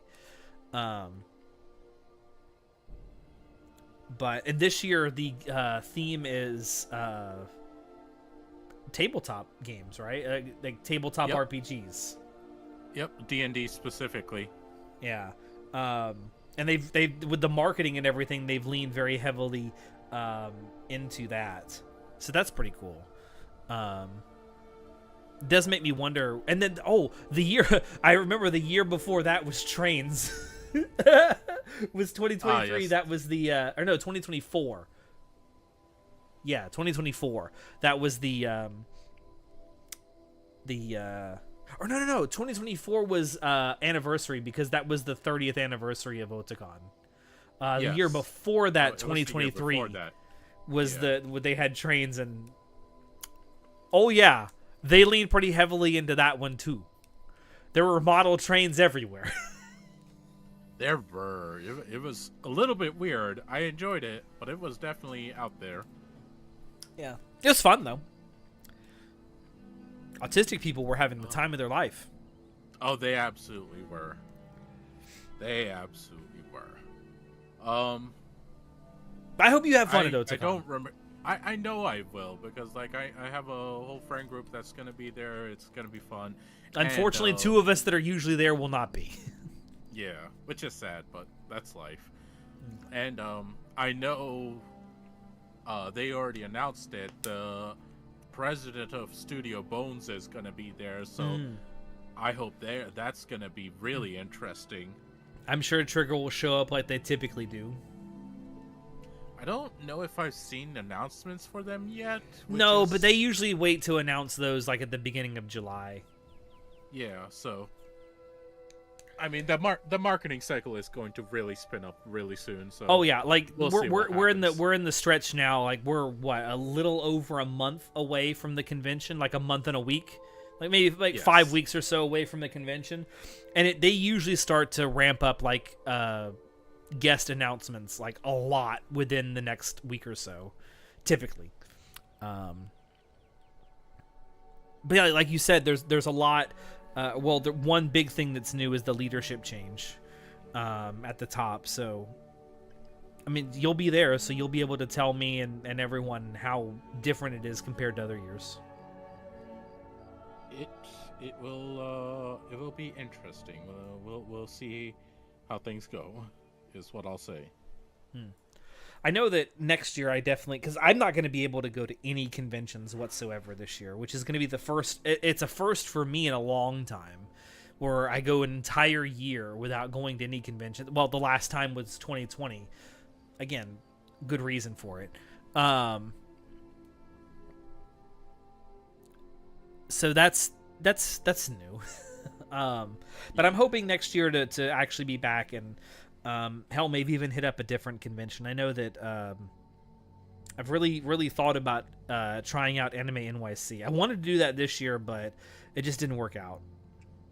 Yeah, I believe we were all talking about it. I think. Yeah, we were all talking about the possibility of hitting up Anime NYC this year, but just it didn't pan out. So maybe next year, new convention to try out. But I mean, there's always Otakon, right, Shinoda? Yes, sir. It's instead of we'll always have Paris, we'll always have Otakon. For me, it's especially a lot easier because I can just go there one day if needed. That's true. I mean, you live close enough to where if you just wanted to go for like the Friday night or Friday or Saturday, you could just do it. Yep. And it's not a big loss to you. I guess the only thing you'd have to figure out is how you're getting there and back, but that's pretty easy for you too. Yeah, no, that's literally just a metro. Or if I really wanted, I could drive. No, it's easy. It's easy for me. Anyways, support Alex, your local conventions. Yeah, no, seriously, if you want them to grow, support them. Alex, it is like 10:55 at night. It is. I want to say like one more thing, and then I probably need to get going because I have work in the morning. So I do not. Yeah, you don't. I do.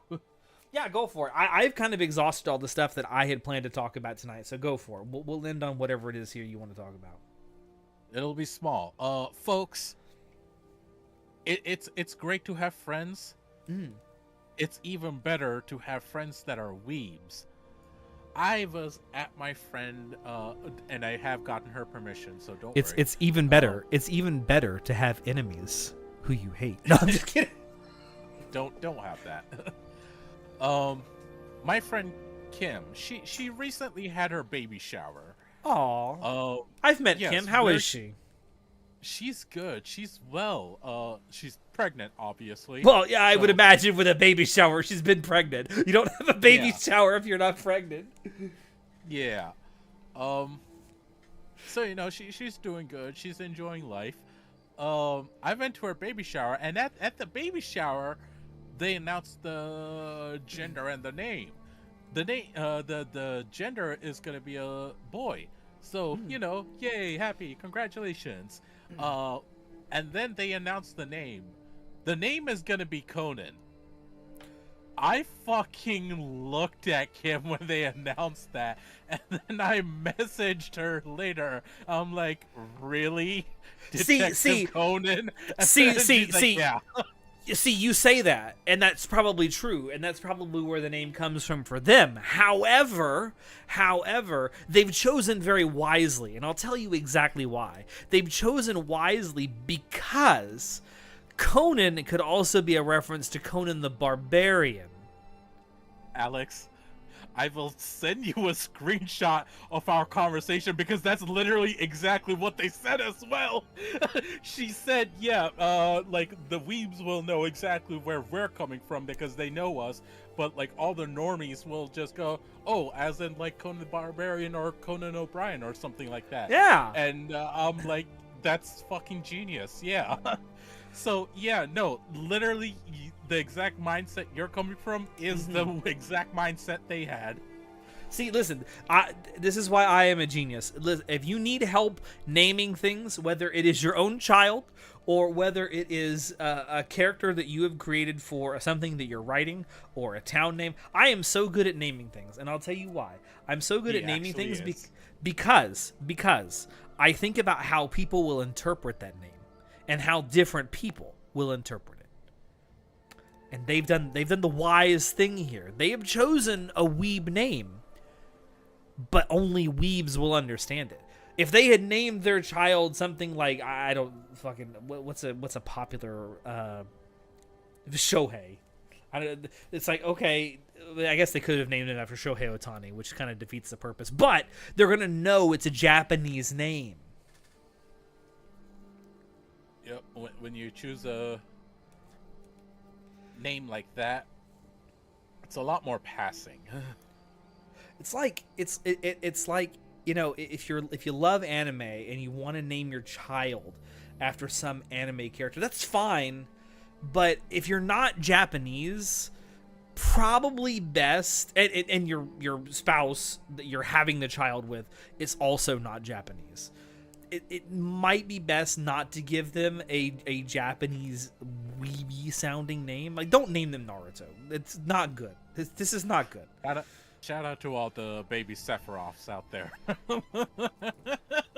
I mean, listen. What was it? Bethesda. I think it was Todd Howard himself said as a joke that if anyone named their child that was born on 11/11/11 when Skyrim came out, if they named their child Dovahkiin, they would get free Bethesda games for life. And someone did. They legally named their child Dovahkiin. Oh, I remember this story. Jesus Christ, I forgot about it. My God. At least with a name like that, it's more socially acceptable because it's not a real word. It's not a real foreign language or anything, so you can kind of pass that off as just it's a cool sounding name. Like Gabe Newell's son, they named him Gray for some reason. I don't know why. At least you can pass that off as like a quirky, unique name. If you have the gall to name your child Naruto or Haruhi or fucking Yugi or Gojo, first of all, don't. But also, they're gonna get beat up. There's no good way to say it. They're gonna get beat up. I'm sorry to say, children are mean. Children are vicious monsters. But yeah, you got to think about that shit when you're naming your child. It's cool. But it's cool if you're a weeb like us and you have a child. It's cool. The idea is cool to name your child after an anime character that you like. Make it an anime character that has a Western name. Or like whatever culture you're in. Or, like make it fit. Or make it something that at least seems like it could be a Western name. Good example, Misa from Death Note. Annoying ass character, but you could pass off a name like Misa as a maybe an Italian name or a Portuguese or something. You could I mean, it's not true, but you could pass it off as that. No one's buying this. A name like Tsubaki or whatever is an Italian name. No one's buying that. Yeah, it's like you can be a fan of whatever as much as you want. Don't make that affect other people, please. Like, come on, have some sense. Yeah, because your child has to live with that I'm name. dead serious. Yeah. Your child has to live with that name until they're able to change it if they want to. Let me tell you, if they decide to change it, ooh, that's gonna unleash a can of worms. I do know for a fact that there was an uptick in girls being born with the name Clementine after the first season of the Walking Dead game came out. But Clementine is like an old name, right? Like it's an actual name that real people have had. It's also the name of a fucking fruit, but still. Like still passing though. And there's a whole. I guarantee people who are actually named Clementine get that all the time. Hey, there's a song about you. It's like I know. But yeah. But I'm happy. I'm happy for him. Also. Yeah.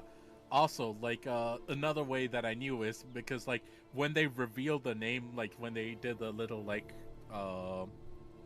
reveal, like, paper, whatever, it was, the color design was in, Detective Conan. And, like, I was looking at it, I'm like, no fucking way. I mean, and then, yeah, it was confirmed. Conan is a very acceptable name because you've got, Detective Conan, you've got Conan the Barbarian, you've got Conan O'Brien, so that's a very good name that they've chosen. Yeah, and like that's exactly why it was the only name they could agree on that also is passing. Yeah. I'm trying to think if there's any other like names like that in recent anime where it would genuinely work. You could. This is David Martinez from Lucy. Rebecca, yeah. Now, granted, obviously that's based on a Western property. Cyberpunk Edge Runners. I'm trying to think. It's a stretch. Maybe you could say Gojo because it's the name of a soap. But you have to really love that soap. Nah, no one's gonna accept that. Let's be real. I said it was a stretch. It would be a huge stretch. It's possible.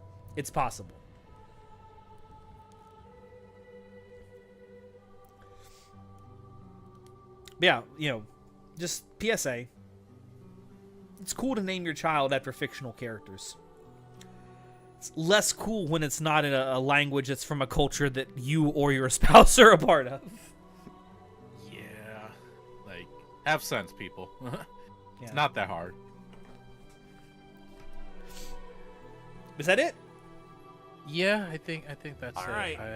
I should. We've been going for a little over 3 hours, so it's good. We need to wrap this up. I know you need to go to bed. And I got half a sandwich to go. Let's go. I need to go eat something myself. I'm getting kind of hungry. I guess we'll go ahead and end it there. Thank you, everyone, for stopping by to chat with us on this WTF. Thank you, Shinoda, for joining. Thank you, everyone who watched or who watches after the fact. I hope you enjoyed the VOD. If you got to this point, please like this stream. If you liked it, subscribe. If you would like to see more, it really does help us out. Join the Discord server if you are not already there. You can join. I put the link pinned in the chat, or it is down below in the description. All we ask is that you be at least 18 years of age or older to join. Otherwise, we will kick you out. What else? I will probably be... What? Oh, go ahead. I was gonna say I will probably be back tomorrow at some time. I'm not exactly sure when. I know I have a thing to get to at 9 o'clock tomorrow. So if I do a stream tomorrow, it'll be Mouse PI. I'll continue it, but it will be a much earlier stream than I usually do. Probably start around 4-ish Eastern time. So look forward to that if I do indeed stream. If not, I'll be back next week streaming some more Mouse PI. I think Chinoda and I will also be back at some point next week. Not sure what day yet. Doing another stream. Probably should be a season preview for summer and not a look back at spring, because I need some extra time to watch some spring anime. Yeah, I don't want to be talking the whole time, so we'll probably do we'll push that to like preview. maybe the first week of July or something. Yeah. And then next week, I think you and I will get on here and do a summer season preview for all the anime that's coming out. So look forward to that. Don't know exactly what day yet, but join our Discord server where we keep you all informed on when we do what streams we do. I think that's about it. I think I covered everything. I believe that was it. I think we can go. Well, we can. When I remind you all again, who won that game today? Knock, knock, motherfucker. It's the United States of America, and I hear you guys got oil that isn't under my possession. So turn off the stove and return the oil to me before I have to resort to bringing democracy. I love the fact that my mouth moves when I play that, too. Oh, God damn it, Alex. Listen, it's the World Cup. What else do you expect from me? Speaking of, congratulations, Brazil. You did it. Yeah, congrats to Brazil. They absolutely put belt to ass against Haiti tonight. I think right now we have another game going on. It is actually in the same group that the United States is in. It is Turkey and Paraguay. Let's see who's winning that right now. Paraguay's up 1-0 in the 8th minute. So I'm going to go watch that while I eat something. Yeah, thank you all for stopping by. I hope you all have a good rest of your evening. I hope everyone has a great weekend ahead. And like I said, I will see you back next week for some more Mouse PI, and Shinoda and I will also be back too. But until then, bye everybody. Have a good night.